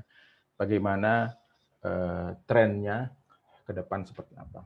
Yang jelas manufaktur itu akan terus berkembang dengan IoT, Internet of Things. Ya, segala sesuatunya akan mulai ke sana. Ya. Lalu ada additive teknologi, sekarang 3D printing udah mulai, ya walaupun agak lambat di Indonesia, tetapi di mana-mana ada tuh. Kemarin saya lihat videonya bahwa perusahaan konstruksi udah main di sini dan kita bikin rumah dengan 3D printing. Ya, tahu juga itu ya. Kemudian augmented reality pasti ada ya, future manufacturing. Pernah saya cerita bahwa kita bisa saja mungkin gitu ya menjalankan sebuah pabrik gitu dari rumah, bisa saja ya, karena kalau semuanya serba otomatis ya. Tapi kita lihat ya, tapi itu adalah tren-trennya ke sana. Drone ya, itu juga banyak digunakan manufacturing ya. Sekarang itu di kebun sawit ya, di kelapa sawit itu banyak menggunakan drone. Ya. Bayangkan saja teman-teman semua, kalau Anda harus ngecek kebun sawit jumlahnya sekian hektar, pasti capek gitu. Ya. Tetapi dengan drone Anda bisa tinggal setel, Anda tinggal duduk santai, ada kopi gitu, Anda bisa cek seluas apa kebun sawitnya juga bisa ya pakai drone gitu ya. Nah, ini yang nomor 5 juga penting adalah pilot plans ya. Kadang-kadang kita ya, saya pernah ngalamin ini sebabnya ya. Kita kadang-kadang langsung jump to large scale manufacturing, padahal enggak juga ya. Pilot plan itu penting karena itu untuk mengurangi resiko-resiko. Di saya dulu membuat semacam dari lab, saya dari lab ya. Waktu itu saya bikin pengolahan galena, ya, pengolahan galena dengan teman-teman lah rame gitu ya. Di skala lab itu is okay gitu ya, dapat 80% atau sampai 90% galena gitu BBS. Tapi begitu pada pilot plan tidak sesuai dengan lab ya, tidak sama, harus ada adjustment. Nah, itu yang kita mulai risikonya kita pelajari ya. Apalagi kita ke large scale manufacturing, nah, itu pasti ini ada simulasi, ada segala macam, sehingga itu untuk mengurangi risiko. Dan itu anak teknik pasti di situ larinya. Ya. Kemudian ada big data dan data analysis ya. Improve manufacturing, ini sudah pasti juga ya. Di services itu banyak ya. Kemarin kebetulan saya bimbing dia bagaimana big data itu bisa membantu e-commerce. E-commerce, kalau kita belanja di Lazada, di apa namanya Alfamart gitu yang pakai itu, maka dia pakai big data luar biasa. Kita bisa melihat misalnya item-item belanja apa yang paling sering dan segala macam, sehingga nggak pernah kosong di gudang dan segala macam. Ya. Dan itu kita analisis dan kita betul-betul artinya, oh ternyata misalnya ya penggunaan Alfamart dan Alfa yang belanja ya itu ada tren misalnya sekarang food apa namanya barang ya, barang-barang untuk makanan lebih banyak ketimbang sampo dan segala macam. Nah, itu bisa diprediksi ya. Nah, kemudian yang 7 tentang manufaktur lagi ya. 7 itu ada predictive maintenance. Nah, ini teman-teman yang main di maintenance itu pasti akan dilakukan ya. Kan lebih baik preventif ya. Jadi maintenance-nya seperti apa ke depan. Nah, tadi yang terkait dengan aset tadi ya yang teman-teman di metalurgi buat itu luar biasa sebetulnya, lompatan yang kita bisa membaca tren ke depan bahwa akan ke sini gitu. Sebenarnya sudah nangkep di metalurgi, itu bagus luar biasa. Kemudian yang 8 ini sudah terbukti ya. Teknologi terbaru itu akan menjadi sesuatu yang wajib, apalagi di era COVID-19 ini. Ya. Kalau dibilang COVID sampai kapan, who knows, nggak ada yang tahu gitu ya. Jadi bisa setahun lagi, bisa. Tapi post COVID ada sesuatu yang mau tidak mau kita sudah terbiasa seperti ini. Kita sudah terbiasa bekerja di kantor, ya, perilaku konsumen, perilaku orang itu berubah sebetulnya. Ya. Ketika kita nyaman di rumah, kan sekarang jadi pertanyaan, misalnya untuk beberapa bidang ya, industri tertentu ya, ternyata kan gitu ya, ternyata kalau karyawan saya itu 50% kerja di rumah, ternyata lebih efisien. So, jadi kesimpulannya apa? Jadi nggak perlu lagi yang kantor punya offline. Nah, ini sesuatu yang mendisrupt ya. Apakah kantor harus punya? Jangan-jangan kantor hanya punya head office-nya saja, ya, yang lainnya tersebar di rumah masing-masing. Jadi itu tren-tren yang akan datang. Ya. Kemudian nomor 9, supply chain menjadi kolaboratifnya. Sekarang ini secara ekonomi mulai ya ada kolaboratif. Ya, dulu kita mungkin sama pesaing punggung-punggungan gitu ya. Kadang-kadang pesaing harus tewas gitu ya, harus kalah gitu ya. Tapi sekarang tidak. Ya. Kita mulai melakukan kolaboratif. Gojek itu contoh sesuatu yang kolaboratifnya luar biasa. Ya. Kalau dibilang pesaing kita adalah satenya, kita punya toko sate tapi itu adalah satenya si ini. Tapi di Gojek itu di GoFood kita ngumpul loh jadi satu loh, berkolaboratif loh, bareng-bareng loh di GoFood itu. Walaupun secara ini bersaing tapi bareng-bareng gitu, kolaboratif. Ini kan ada sesuatu yang luar biasa yang merubah pikiran kita. Bagaimana bisnis modelnya berubah kayak gitu ya. Jadi supply chain juga akan berubah sepertinya ya. Nah, terakhir nih yang tadi Om Rizky bilang ya. Knowledge worker itu menjadi high demand. Ya, kita nggak sembarang lagi ambil orang. Ya. Pasti pekerja-pekerja yang punya knowledge. Nggak sekedar. Ya saya contoh ya. Kemarin saya baru diskusi dengan teman yang punya rumah sakit dan dia lagi desain rumah sakit dengan era industri 4.0. Wah luar biasa. Ya. Tapi dia masih bilang, sebentar loh ya. Kita ini sekarang memerlukan ahli spesialis, dokter spesialis, dan kita datangkan, Bapak bayangkan ya, rumah sakitnya di Indonesia akan dibangun, tetapi dia punya link dengan dokter-dokter di John Hopkins ya, University yang di sana ya, John Hopkins Hospital di Amerika dia punya link. Nah, dia sekarang juga mulai bergerak, misalnya ya, perawat-perawat nggak sembarangan maksudnya. Nggak bisa perawat yang salah suntik, mau nyuntik aja takut deg-degan gitu ya, nggak bisa. Jadi harus knowledge, dan dia create sekolah perawatnya sendiri karena dia merasa sekarang ini banyak sih gitu ya, tetapi nggak jamin deh gitu ya perawat di sini, kira-kira kayak gitu ya. Jadi ini di sini Bang Bram. Ya, 1 menit lagi Bang. Baik. 1 menit, oke. Ini terakhir mungkin ya. Jadi ini yang saya sampaikan ya, dan terakhir adalah ini kata mbahnya manajemen ya, Peter Drucker itu terkenal ya. Kita harus melakukan inovasi. Kalau enggak atau kita mati gitu ya, atau kita selesai. Ya, contoh Nokia itu membuktikan bahwa dia tidak pernah melakukan inovasi karena terlalu pede, terlalu nyaman di zona nyaman gitu ya, sehingga dia akhirnya sekarang nggak ada lagi Nokia. Jadi ini yang menurut saya bahwa corporate innovation is must ya, wajib hukumnya, fardu ain hukumnya gitu ya, inovasi. Tetapi membangun sebuah ekosistem inovasi di perusahaan bukan sesuatu yang gampang. Ya, karena kita punya talent-talent yang bagus misalnya, tetapi ketika manajemen mengungkung dia, gitu ya, tidak ada toleransi kesalahan, tidak ada itu jadi balik lagi ya, jadi nggak akan berinovasi seperti itu.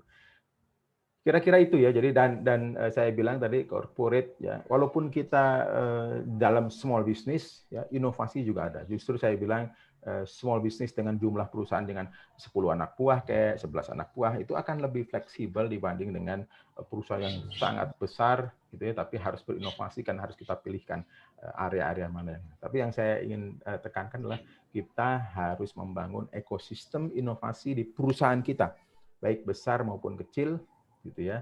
tetapi ekosistemnya harus dibuat menarik. Ya. Kita pernah nonton lah film Google ya, ketika di sana bagaimana mereka bekerja kreatif, inovatif dengan bisa lihat sendiri ruangan kerjanya tidak seperti normalnya gitu ya, bisa sambil apa saja. Saya pikir itu ya. Dan sampai di sini mudah-mudahan tepat waktunya. Terima kasih Mas Poi. Terima kasih Bang Bram, Bang Rizky. Ya. Ini saya senang banget nih, temanya sebenarnya dibawain oleh 2 orang. Tadi saya mikir nih dua pembicara nyambung nggak? Sekarang saya lihat ini koneksinya kuat banget ternyata.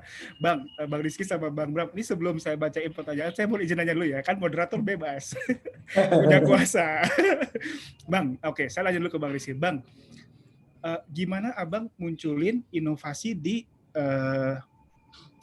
tim Abang? Jadi kalau dalam hal ini Abang sebagai Direktur HR, bagaimana Abang membuat orang-orang di tim di PT Timah ini menjadi orang-orang kreatif yang bahasanya mungkin punya sifat entrepreneurship, tahu diri, dia harus ngembangin diri gitu kan, karena ibaratnya demand dia punya karir path yang bisa bagus kalau dia bagus gitu kan. Bagaimana Abang memberikan challenge kepada mereka, atau kita tahu sih Bang, kan banyak orang bilang makin banyak kerjaan nih, makin banyak exposure ke kita, bakal kita jadi lebih banyak experience, jadi lebih pintar gitu kan Bang. Nah, tapi bagaimana, apakah ada strategi khusus Bang, sehingga orang-orang ini diberikan kesempatan untuk bisa berinovasi? Lalu Bang, jadi buat Abang lu pertanyaan seperti itu. Nah, ke Bang Bram, saya mau nanya Bang, gimana kalau kantornya itu udah kaku? Bagaimana untuk bisa berinovasi bagi seorang pegawai? Kan kalau nggak salah di tekniknya Toyota itu atau Jepang itu kan dia ada istilah Kanban Bang ya, ada istilah orang tuh dikasih lu cari deh apa inovasi yang bisa lakukan hal yang sekecil apapun gitu Bang.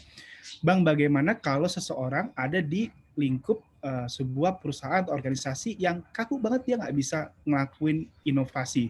Contoh misalnya kan kayak misalnya paper base Bang. Paper base itu kan sampai hari ini kan kita agak membingungkan juga ya, sampai hari ini kita masih butuh tantangan, butuh cap gitu kan, sampai pada hari ini kalau nggak salah saya tahu ada perusahaan salah satu bank saat dia punya satelit dia udah pakai semuanya udah serba online tuh kan, tuh hal yang luar biasa.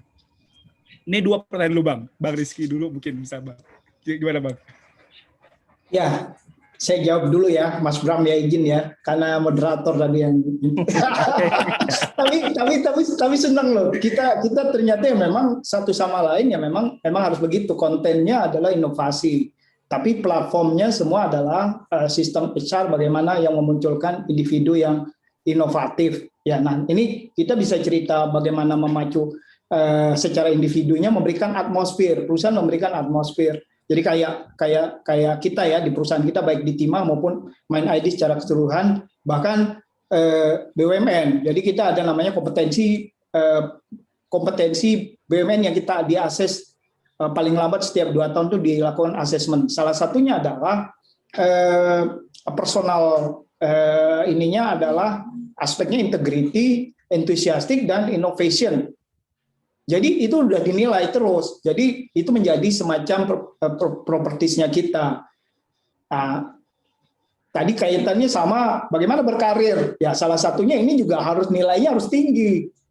Karena di talent pool itu salah satu hasil asesmen ini yang secara rutin menjadi salah satu kalau kita bilang tuh SKS-nya besar gitu. Jadi kalau nilainya besar, dia IPK-nya juga jadi besar. Nah, ini juga ini kan sesuatu yang sifatnya nanti akan intrinsik, tapi harus kita bangun supaya talent kita berkembang. Saya punya target talent dari Timah ini masuk di dalam pool itu sebanyak-banyak mungkin. Kemudian dari MindID masuk sebanyak-banyak mungkin di Kementerian BUMN. Nah, mau nggak mau, pertama sumbernya ketika kita talent acquisition, memang itu sudah kita lihat. Ada bakat inovasinya harus ada. Kalau enggak ya bisa die kita, kalau kata Mas Bram tadi kan. Nah, jadi itu harus ada batas minimal ya. Nah, di dalam proses ya, di dalam talent development, karena ini menjadi enablers tadi buat sebuah organisasi yang berinovasi secara individual, kami buat sistem KPI, performance manajemennya salah satunya adalah inovasi. Jadi dia punya inovasi itu nilainya akan besar nanti. Nah, dia akan masuk di dalam top high potential atau top talent. Nah, itu juga dari sisi promosi, dan lain-lain, dia akan menjadi urutan prioritas. Ini menjawab pertanyaan yang di chat tadi ada mengenai senioritas. Saya pikir nggak ada lagi, ya nggak ada itu. Jadi penilaiannya tadi. Jadi bagaimana dia performance, kemudian potensial dia dari knowledge, experience dan lain-lain cukup lengkap, sehingga bisa besar nilainya, sehingga dia ada kuadran kanan atas, high potential atau promotable. Nah, kaitannya sama sistem di perusahaan, membangun atmosfer gimana?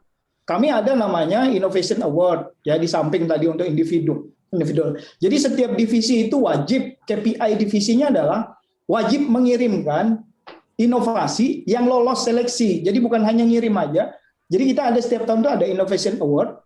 Nah, setiap divisi itu harus lolos satu minimal inovasi di tim penilai untuk masuk ke babak berikutnya.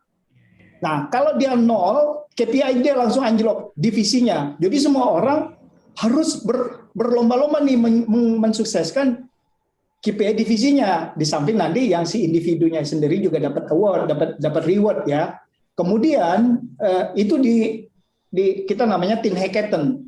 Nah, sekarang ada lagi di tingkat yang lebih tinggi Mind ID hackathon. Bahkan di Mind ID itu kita bikin namanya sebuah institut Mineral and Mining Institute (FMI) yang menyelenggarakan baik secara internal maupun eksternal award. Yang tahun lalu kita 2 tahun yang lalu ada Research Award ya, itu juaranya kebetulan nggak tahu gimana, satu dari ITB, satu dari UI, satu dari ITS. Jadi Bu Sotia kita dapat salah satu. Kita ada ininya dikasih grant 1 miliar kalau nggak salah untuk riset, melanjutkan riset itu. Jadi secara sistem juga dibangun. Jadi nggak bisa individu ini yang punya bakat inovasi kemudian tidak didukung oleh atmosfer. Nah, ini atmosfer ini karena menjadi target salah satu proses strategi yang ada di Kementerian BUMN. Nah, bagaimana kita artinya ketika kita tetapkan, saya misalnya ya tadi ditanya gimana memaksakan inovasi, ya nggak bisa dipaksa inovasi itu. Orang akan timbul sendiri ketika di challenge. Dia harus mengejar target ini. Dengan gimana caranya? Targetnya yang kita tetapkan. Target yang menantang. Artinya jangan juga low hanging fruit ya. Ini target ini challenging. Mau nggak mau mereka harus berinovasi. Nggak bisa business as usual. Jadi itu juga ditentukan ketika kita menentukan target di awal. Start from the end. Jadi end itu adalah, bagaimana target ini bisa tercapai. Ya kita, orang itu bilang, Pak ini nggak bisa. Nggak bisa kalau conventional ways. Business as usual memang nggak bisa. Ya kita nggak butuh. Kita butuhnya target ini tercapai. Pikirin deh gimana caranya. Sehingga itu, butuh gimana. Ya kalau dia perlu coaching, perlu apa, ya kita siapkan fasilitasnya. Dan itu apabila dia selesai dapat target dengan inovasi itu, ada lagi yang menunggu dia sebagai Innovation Award. Jadi lumayan juga dapatnya kan, secara individu, secara tim. Jadi itu salah satunya bagaimana individual innovation didukung oleh atmosfer sehingga terbangunlah jadi namanya organization innovation atau innovative organization atau perusahaan ya dalam konteks perusahaan ini.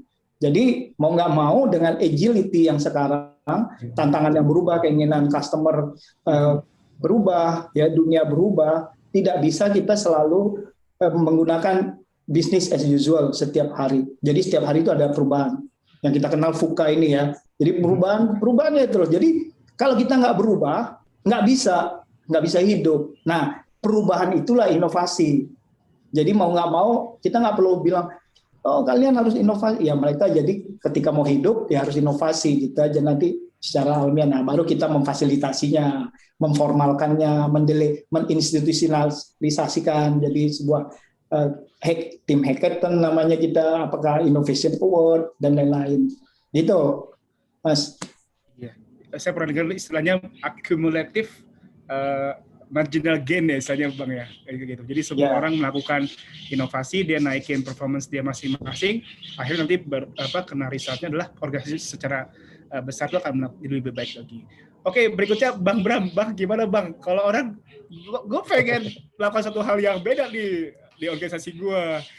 Tapi gua kirim pakai email aja atau approval pakai ide susah gitu kan, karena aturannya terlalu ketat, prosedurnya terlalu ini, SOP-nya mungkin terlalu udah dari sananya gitu. Gimana kira-kira Bang bagusnya Bang bagi seorang personal Bang? Oke, baik ya. Saya nyambung sama yang Mas Rizky bilang ya.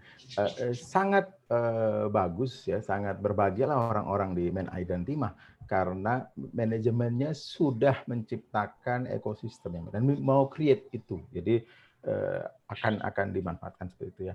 Nah, yang kedua terkait dengan pertanyaan tadi, gimana kalau sistemnya itu udah kaku ya.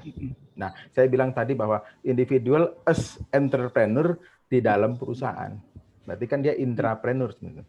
Apa sih entrepreneur itu? Entrepreneur kan orang yang gigih, biasanya gitu ya, orang yang gigih. Pertama, dia itu nggak putus asa dan bisa melakukan lompatan-lompatan luar biasa. Nah, itu yang pertama. Sehingga jangan salah, karena ketika kita membuat sesuatu, kita kan harus selling the idea. Ya, menjual ide. Menjual ide itu sampai ke atas juga tuh, sampai ke Mas Rifki juga tuh bisa jadi gitu ya. Nah, waktu menjual ide saja, itu ada tekniknya macam-macam. Makanya buat teman-teman di mahasiswa sekarang, yuk harus latihan.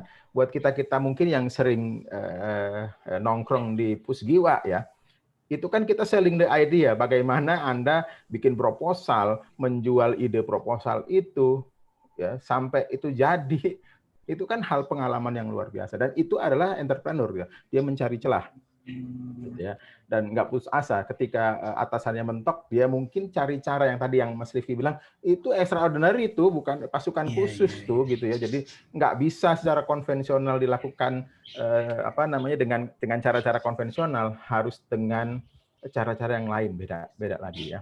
Nah, kebetulan Mas Rifki saya jadi mentornya salah satu BUMN juga gitu ya. Jadi kita lagi create sebetulnya leader di BUMN itu supaya jadi leader seperti Mas Rifki gitu ya. Dan benar seperti yang Mas Rifki bilang bahwa orang itu nggak bisa ya, karena masuk di program kita itu nggak bisa yang rata-rata. Anda harus di atas rata-rata gitu loh. Menjual ide itu harus sampai ke atasan, bahkan ke direktur utama supaya goal gitu ya. Nah, caranya bagaimana? Nah, itulah sebetulnya yang kita melatih diri, mungkin Mas Rifki atau Mas Andi dan saya sendiri ya ngerasain bahwa ternyata jadi penghuni Pusgiwa itu manfaatnya biasa gitu ya. Jadi ternyata bisa gitu ya. Ribut Bang ya.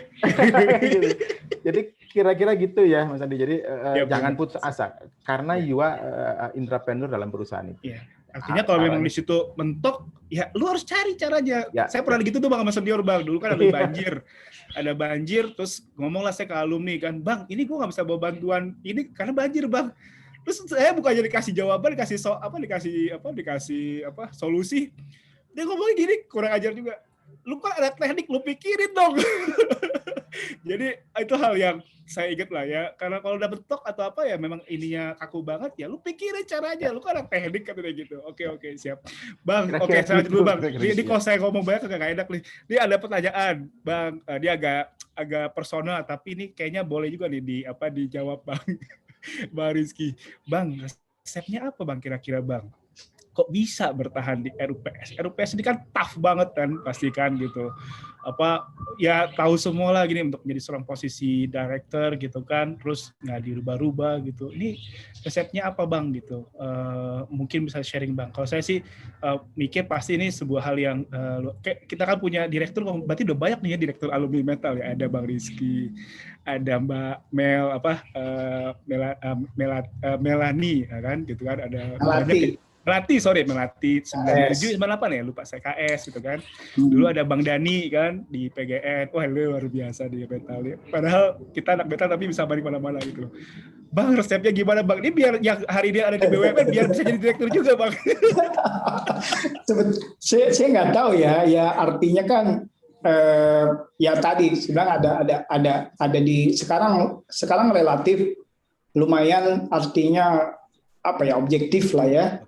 Nggak terlalu banyak faktor politis kecuali untuk mungkin BUMN yang strategis lah ya, kepentingan negaranya. Jadi yang saya bilang tadi ya, kita harus masuk di dalam talent pool ya. Jadi setiap BUMN itu kan sekarang harus wajib 20% dari BUD -1-nya masuk dengan grade kriteria yang ada di Kementerian BUMN. Jadi nilai asesmennya harus disarankan. Yang tadi asesmen itu kan ada beberapa aspek tadi, mulai dari personalnya, kemudian bisnis acumen dan lain-lain. Itu minimum masuk nilai itu dulu. Kalau nggak masuk di dalam situ ya nggak dilihat juga. Ya nggak dilihat juga. Jadi ya benar-benar sekarang ini relatif. Saya bilang masuk radar ya, Bang. Apa? Ya, masuk radar dulu ya. Ya. Dan memang kita submit. Jadi saya kan setiap tahun harus merevisi daftar talentnya. Di kita, jadi BUD-1 itu harus 20% dari total itu minimal maksimal ya kita hitung masuk ke dalam talent pool-nya di MindID maupun di cluster nanti. Jadi ada clusternya bank, infrastruktur dan lain-lain. Dari situ dipilih lagi top talent-nya untuk masuk ke BUMN. Dari situ itu pertama kali kalau kita nggak istilahnya tidak banyak unsur politisnya ya Kementerian akan melihat dari talent pool itu masuk nggak nilai assessment dan lain-lainnya, kemudian profilnya ya dilihat ya, baru ya faktor-faktor lain. Tapi yang pasti ya itu dulu. Kalau nggak masuk di situ ya berat ya paling di anak karena memang udah ada keputusan peraturan menterinya tentang kriteria itu. Jadi kita mengajukan itu. Jadi kan ini banyak nih, BUMN kan banyak. Jadi sekarang teman-teman bisa lihat pindah-pindahnya cukup dinamis sekarang ini. Dari finance pindah ke konstruksi pindah. Ya bidangnya juga begitu-gitu. Tadinya direktur operasi jadi direktur HR. Jadi kalau udah di sana udah generalis. Jadi saya ya sebetulnya itu aja, bagaimana membangun kompetensi kita sesuai dengan acuan standar yang ada di sana. Baik performan juga. Jadi kalau nggak perform juga kan susah juga orang mau melanjutkan lagi gitu ya. Tapi ya kembali lagi itu memang sudah ada yang maha mengatur. Betul bang. Nasibnya udah ditulis bang di Lauhul Mahfuz. Jadi masuk baik-baik, keluar baik-baik. Robi Adhilni gitu bang ya. Robi Adhilni, wah hari ini Muhammad Sirki, wajah alim meladunka sultan. Itu aja. Ya apapun kita jalanin ya itulah yang tugasnya buat kita. Jadi nggak juga jadi terlalu dipikirin mau jadi apa itu. Iya. Dan pasti kan record orang tuh pasti ngaruh banget bang ya. Ya Bang Rizky atau siapapun nih orang nih begini nih pasti kan nyaring lah kedengeran di mana-mana. Kalau ya kita punya noda hitam pasti ya nyaring lah sampai siapapun bisa akan kenal. Terus jangan lupa kita punya satu modal juga kan, alumni UI gitu. itu juga ini juga tuh. Iya, Bang Nanang nih tanggung jawabnya Bang Nanang. Pokoknya memastikan semuanya bisa kita bikin mafia metalurgi di mana-mana lah. Oke. Mohon teman-teman, abang kakak kalau teman-teman kalau ada mau nanya misalnya mau pakai ngomong kasih tahu aja raise hand, nanti saya bisa tunjuk, nanti bisa hidupin mikrofonnya kalau bisa. Oke, Bang, ini ada pertanyaan satu lagi buat Bang Rizky. Apakah ada penerapan design thinking dan inovasi dalam struktur organisasi MindID? Satu lagi Bang, saya juga mau nanya Bang, kan tadi kan itu ada ketentuan ya 20% kasih ke talent pool. Tapi kan andai kata nih Bang, misalnya saya adalah menteri SDM misalnya atau menteri BUMN Erick Thohir lah saya misalnya. Kan pasti di MindID sendiri ada ada Antam, ada Tima, ada Freeport. Kan dia kadang-kadang Bang ada egoisme, gue nggak mau lah bagi best talent gue ke yang lain, diambil loh, gue udah capek-capek hidupin mereka, ngembangin mereka, ntar dilempar ke talent pool itu dipakai sama yang lain, enak aja gitu kan Bang. Nanti itu bisa jawab juga Bang. Jadi dua hal itu Bang, gimana Bang? Kan design thinking dan inovasi, sama kira-kira masa tadi Bang nge-keep apakah memang ada keikhlasan dari seorang HR untuk melepas the best talent-nya mereka atau seperti apa? Monggo Bang. Ya, yang pertama sebetulnya tadi mengenai inovasi ya, design thinking-nya tadi ya kita sudah melembagakannya yang saya bilang tadi secara KPI, kemudian kita punya organisasi ya, bahkan di tingkat MindID itu ada yang saya bilang MMI tadi, Mineral and Mining Institute. sama Bu Rati Bang ya? Kalau nggak salah. Iya, tapi udah nggak lagi, udah Oh, Bu iya. Rati jadi Korsek sekarang. Oke, siap. Ya, hafal ya kalau Bu Rati ya. FAUI kalau nggak salah Bang ya? Temu sekali aja kok Bang. Iya. Jadi itu kalau pertanyaannya tentang itu, jadi konsepnya jadi bukan lagi bukan design thinking. Jadi udah memang kita udah membuat jadi sebuah menginstitusionalisasikan itu di dalam struktur organisasi, ya. Ada kemudian salah satunya ada secara periodik kita masukkan di dalam KPI dan innovation event, ya, tadi Innovation Award atau hackathon yang dilakukan. Jadi itu relatif saat ini efektif. Jadi pertumbuhan inovasi itu bisa kita lihat double lah ya setiap tahun ketika kita terapkan tadi. Jadi semua divisi berlomba-lomba, takutnya gagal. Yang ini nggak lolos berarti mereka nol. Nah, jadi mereka akan submit beberapa. Setiap inovasi itu sekecil apapun itu pasti ada nilai tambahnya karena mereka nggak mungkin sama atau kurang. Jadi inovasi itu kalau sesuatu yang lebih jelek bukan inovasi namanya. Jadi inovasi pasti lebih bagus. Walaupun tidak lolos, nah itu kita tampung juga sebagai inovasi-inovasi buat perusahaan. Terus tadi apa ya yang kedua ya, Mas Boy ya? Bang. Enak gak Bang, ikhlas gak Bang lepas the best? Iya. Jadi itu dibuat lagi jadi sistem. Jadi memang set the tone from the top. Jadi menteri juga begitu, ngambil orang seenaknya. Ya, jadi ASD pindah-pindah dari sini ke sini, dari sini ke sini. Jadi artinya ketika kita jadi direktur, kita juga berpikir nasib kita juga begitu. Jadi bisa kita yang ditukar, atau kalau kita nggak suka anak buah kita ditukar, kitanya mungkin bakal juga berputar. Ya, jadi itu kejadian. Jadi sudahlah, jabatan itu kita hanya bersinggah aja. Jadi tugas kita adalah menarik busur itu sekencang-kencang mungkin. Kalau kata Gibran itu, anak panah itu akan melesat kemana. Jadi udah kita tarik aja, dia akan menancap di mana, yaitu ininya dia. Artinya tugas kita menarik. Tapi kalau kita nggak narik, dia nggak bakal nancap di mana-mana. Jadi dan itu dibuktikan, ya. Jadi memang harus dibuktikan. Ya kita nggak bisa ini orang kita aja ditukar-tukar kok. Nah sekarang kita buat sistem, jadi ada talent committee yang bersidang setiap tahun tuh 2 kali di tingkat main ID. Jadi itu isinya CEO tuh. Jadi masing-masing punya argumen. Artinya argumennya nanti dimediasi oleh CEO-nya holding terhadap grup mana yang lebih menguntungkan. Kalau si A ini ada di mana. Nah, jadi yang dilihat dia mau argumen dibandingkan dengan di sini akan lebih baik seperti itu. Dan jangan lupa ketika orang punya experience, exposure yang beragam, dia akan menguntungkan buat organisasi. Nah, kita cerita organisasi yang lebih besar. Jadi apalagi organisasi kita udah sampai ada Freeport, ada Vale, ya. Jadi kita bisa import, bisa juga ekspor. Dan itu ya memang harus dijalankan, dibuktikan. Memang kita kawal, jangan sampai tidak berjalan sesuai dengan yang kita inginkan. Ya, jadi objektifnya harus begitu. Toh direkturnya aja diputer kok. Lah, ngapain kita juga sayang-sayang sama orang gitu. Mungkin aja pas kita pindah ya orangnya ketemu kita lagi di tempat baru kan mungkin juga begitu. Ya. Oke, gitu kira-kira. Oke, siap. Bang Bram, nanya dong Bang. Tadi kan ada istilah gajah tuh Bang, gajah yang gede Bang. Bang, ini kalau perusahaan yang kan ada istilahnya segini Bang. Beda pemimpin, beda aja dia mau yang asal beda sama yang sebelumnya Bang. Ada juga yang namanya perusahaan atau organisasi udah punya namanya blueprint, tapi tetap aja approach-nya si pemimpin baru pasti akan, gue maunya begini, pikirin gue dan gue bosnya gitu kan. How to stick to our master plan Bang? And bagaimana kita tahu bahwa yang namanya inovasi saat ini adalah yang terbaik untuk hari ini? Kan master blueprint misalnya dibuat 7 tahun lalu mungkin orang masih ngelihat yang namanya statistician itu bukan hal yang penting. Tapi hari ini yang namanya data statistik, statistician tuh orang yang kerjanya, ya Allah ini penting banget, disayang-sayang jangan sampai keluar gitu kan. Gimana Bang kira-kira Bang? Tahu ini emang harus kita rubah nih gitu Bang.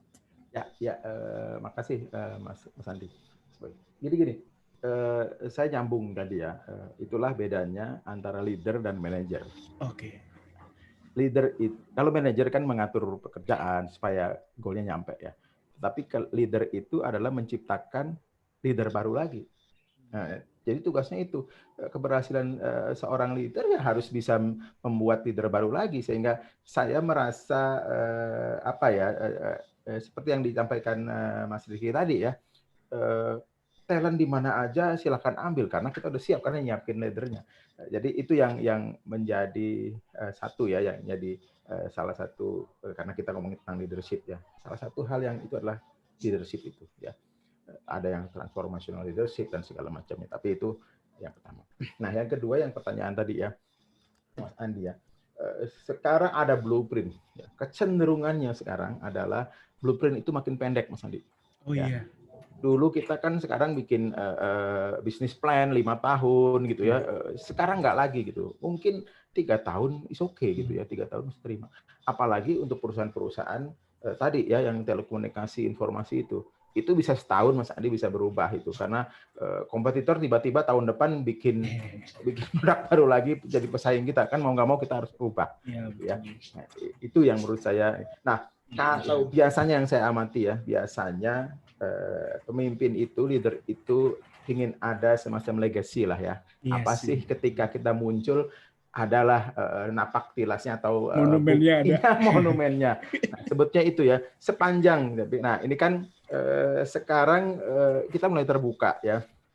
Tidak bisa lagi sendiri gitu ya, tapi harus kolektif sifatnya, kolegial. Nah, itu yang menurut saya bisa ya namanya juga negosiasi ya, kita bisa berdamai dengan itu, bisa bilang Pak, oke legasi Bapak apa sekarang kita bikinin gitu ya, tapi bahwa rencana itu kalau bisa jangan berubah ya. Itu tetap kita lakukan gitu ya. Yang penting itu ya, tadi tinggal apa namanya? Tadi bisnis plan itu berubah sangat cepat, Pak. Sangat cepat ya. Bayangkan ya, saya itu nggak muncul tuh baterai listrik tuh 2 tahun yang lalu tuh. Iya. Sekarang ada tuh. Kenapa? Ya karena lingkungan bisnis yang cepat sekali berubah dan itu ada peluang yang kita bisa tangkap, misalnya seperti itu. Nah, itu yang ya dari sisi leadership pemimpin harus begitu, harus bisa melihat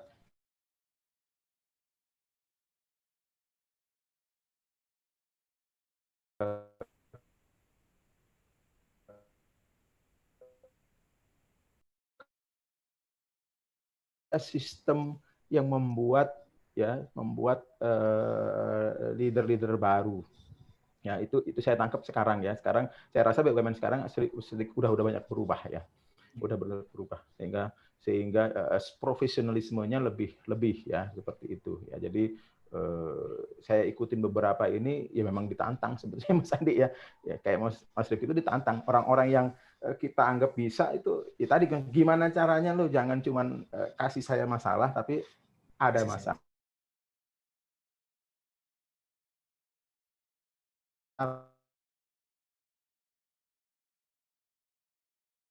Bang Rizky dan Bang Bram, ini Bang saya punya waktu 5 menit, tapi saya nggak mau nyimpulin Bang. Saya kasih waktu 1 menit masing-masing ke Abang untuk kasih closing statement Bang. Kayaknya Abang ngomong kayaknya lebih pas lah daripada saya lagi. Silakan Bang Rizky dulu. Closing statement Bang ya, 1 menit Bang. Mas Bram aja deh dulu. Iya Mas Bram dulu, silakan Bang Bram. Enggak, karena terkait dengan tadi topik saya ya. Pada intinya adalah bahwa organisasi itu sangat penting ya untuk membuat ekosistem yang baik untuk inovasinya. Ya. Bahwa memang ada ya, kita harus memberikan juga semacam toleransi ya. Apakah organisasi itu memberikan keleluasaan untuk anak buah kita salah atau kurang?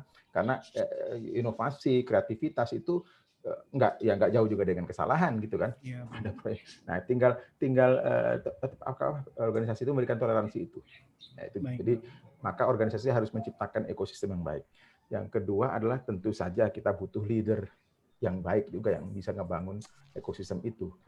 Ketika leadernya di atas sudah dukung semua, that is corporate innovation akan berjalan dengan baik. Kira-kira gitu, Mas Andi. Jadi reminder nih buat kita semua nih, para leader, paling nggak leader di keluarga minimal masing-masing untuk bisa memberikan ruang inovasi buat organisasi kita masing-masing. Terakhir Bang Rizky, monggo Bang, silakan Bang. Ya, jadi kembali kita refresh sedikit. Jadi memang it's about business ya. Jadi kita cerita organisasi apapun punya goals. Nah, goals itu ya enablers yang paling utama adalah talent. Jadi untuk mencapai sasaran organisasi apapun sasarannya itu, memang kita mesti mengelola talentnya sebagai dengan secara terintegrasi, mirip-mirip seperti saya bilang supply chain lah, mulai dari masuk sampai nanti dia pensiun ataupun dia keluar pun masih merupakan talent kita. Jadi artinya dia memberikan nama harum buat sebuah organisasi walaupun tidak berkontribusi langsung lagi ke kita. Jadi emang manage your talent secara dengan cara sebaik-baiknya mungkin. Nah, gitulah kira-kira. Terima kasih atas kesempatannya. Sharingnya juga dari Mas Bram cukup banyak juga memperkaya ya untuk panitia. Saya ucapkan terima kasih. Assalamualaikum warahmatullahi wabarakatuh. Waalaikumsalam warahmatullahi wabarakatuh. Terima kasih sekali lagi kepada Bang Rizky dan Bang Bram. Saya senang banget jadi moderator kali ini bisa dengerin banyak langsung gitu kan. Dan saya juga terima kasih Bang Nanang, teman-teman Illumed dan ya momen-momen kayak gini penting banget lah buat kita, buat akselerasi hidup kita biar lebih cepat, lebih pinter lah gitu tiap hari gitu kan. Oke, saya sudah selesai tugas saya sebagai moderator. Sekali lagi kita semua ngucapin terima kasih kepada Illumed. Dan acara berikutnya kalau menurut rundown saya akan serahkan kepada Bang Nanang, dan sekali lagi juga minal aidin wal faizin, mohon maaf lahir batin, Prof Herman, Bang Nanang semuanya dan semua pembicara. Assalamualaikum warahmatullahi wabarakatuh. Waalaikumsalam warahmatullahi. Mau ke MC dulu atau langsung ke Bang Nanang? Masih ada nggak MC-nya? MC udah, silakan Bang Nanang.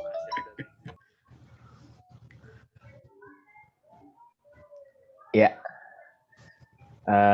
terima kasih kepada Bang Rizky, Pak Bram, dan Bang Andi juga yang udah membawakan seminar siang hari ini ya Bang ya. Benar-benar insightful dan mudah-mudahan teman-teman mahasiswa dan maupun abang-abang yang lain yang ikut dalam seminar ini bisa mendapatkan added value-nya yang kita bawakan siang hari ini. Akan ada penutup dari Bang Nanang. Kepada Bang Nanang dipersilakan. Terima kasih Mas Andi sebagai MC. Mungkin saya akan mengucapkan terima kasih buat Prof Herman, kemudian juga Mas Arya sebagai Ketua IMED, kemudian juga Mas Andi, Bang Boy sebagai moderator. Luar biasa diskusi hari ini, sangat hidup dan enak diikuti ya. Mungkin moderatornya udah jago. Kemudian juga buat para narasumber juga ilmunya memang yang dicari ya seperti ini gitu. Kita pengen tahu dari yang ahlinya sehingga kita bisa diskusi gitu. Tanya jawab. Nah, itu yang sebetulnya kita cari di sini. Dan juga di sini juga buat para senior-senior juga saya lihat ada banyak ya, ada Bang Ade, ada Bang juga tadi ada Bang Aslam, ada Bang Cici. Terima kasih untuk hadir di sini dan juga semua para peserta. Terima kasih sudah mau mengikuti kegiatan seminar leadership dan manajemen series. Jadi kegiatan ini memang kita coba bikin secara berkala Bang semuanya. Jadi ini yang kedua saya kerjasama dengan IMED.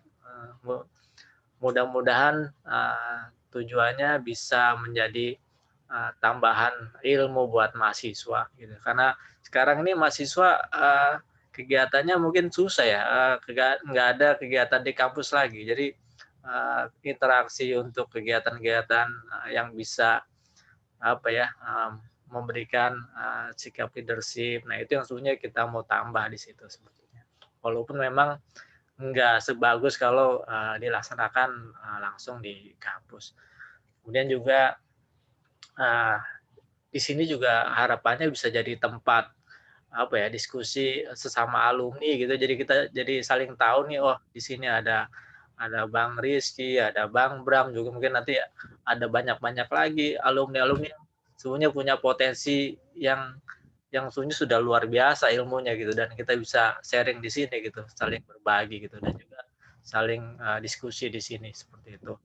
Nah, mungkin itu aja, dan juga saya izin nanti mungkin ilmu ini saya rekam dan saya tampilkan di YouTube Illumed ya abang-abang semua minta izin, mungkin kan itu bisa jadi suatu bisa dilihat banyak orang lagi gitu, mungkin bisa jadi ilmu yang bermanfaat seperti itu.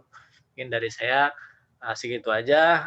Terima kasih sekali lagi, terima kasih banyak buat para pembicara Bang Rizky dan Bang Bram, dan juga moderator Bang Andi. Dari saya segitu aja. Terima kasih. Assalamualaikum warahmatullahi wabarakatuh. Waalaikumsalam. Waalaikumsalam. Kalimat tadi berarti sekaligus menjadi kalimat menutup acara kita pada siang hari ini. Terima kasih kepada seluruh narasumber, moderator, dan seluruh peserta yang sudah mengikuti kegiatan kita pada siang hari ini. Saya selaku MC juga pamit undur diri. Wabillahi taufiq wal hidayah. Wassalamualaikum warahmatullahi wabarakatuh. Waalaikumsalam warahmatullahi wabarakatuh. Izin ya, sip ya. Terima kasih semuanya. Bang Bram, luar biasa loh. Thank you. Salam buat teman-teman semua ya. Siap. Bang Ade, ini ada Bang Aditya, ini senior-senior, ada Bang Aslam juga nih, ada Bang Ade juga nih. Iya, kita ini harus ada halal bihalal kali ya. Iya. Ya ini nih, mumpung masih sawalan nih halal bihalal kayak gini deh. Bang Ade nanti yang jadi pembicara ceramah kultum. Siap. Boleh Ade. Siap. Ada Bang Munir juga nih ya. Oke. Sampai ketemu lagi semua ya. Terima kasih semuanya. Ya, sehat-sehat semua. Terima kasih semuanya. Terima kasih Pak Rizky. Assalamualaikum. Waalaikumsalam warahmatullahi wabarakatuh. Ya, Mas Aslam tuh baru muncul tuh. Oh iya, Bang Rizky, halo. Assalamualaikum. Iya, memang perlu denang. Bang ya semuanya. Ya, sama-sama. Makanya saya bilang sama Nanang Ilumet ngadain halal bihalal deh. Oke ya. Pak Bram, Assalamualaikum Pak Bram. Waalaikumsalam. Waalaikumsalam semuanya. Sehat selalu semuanya.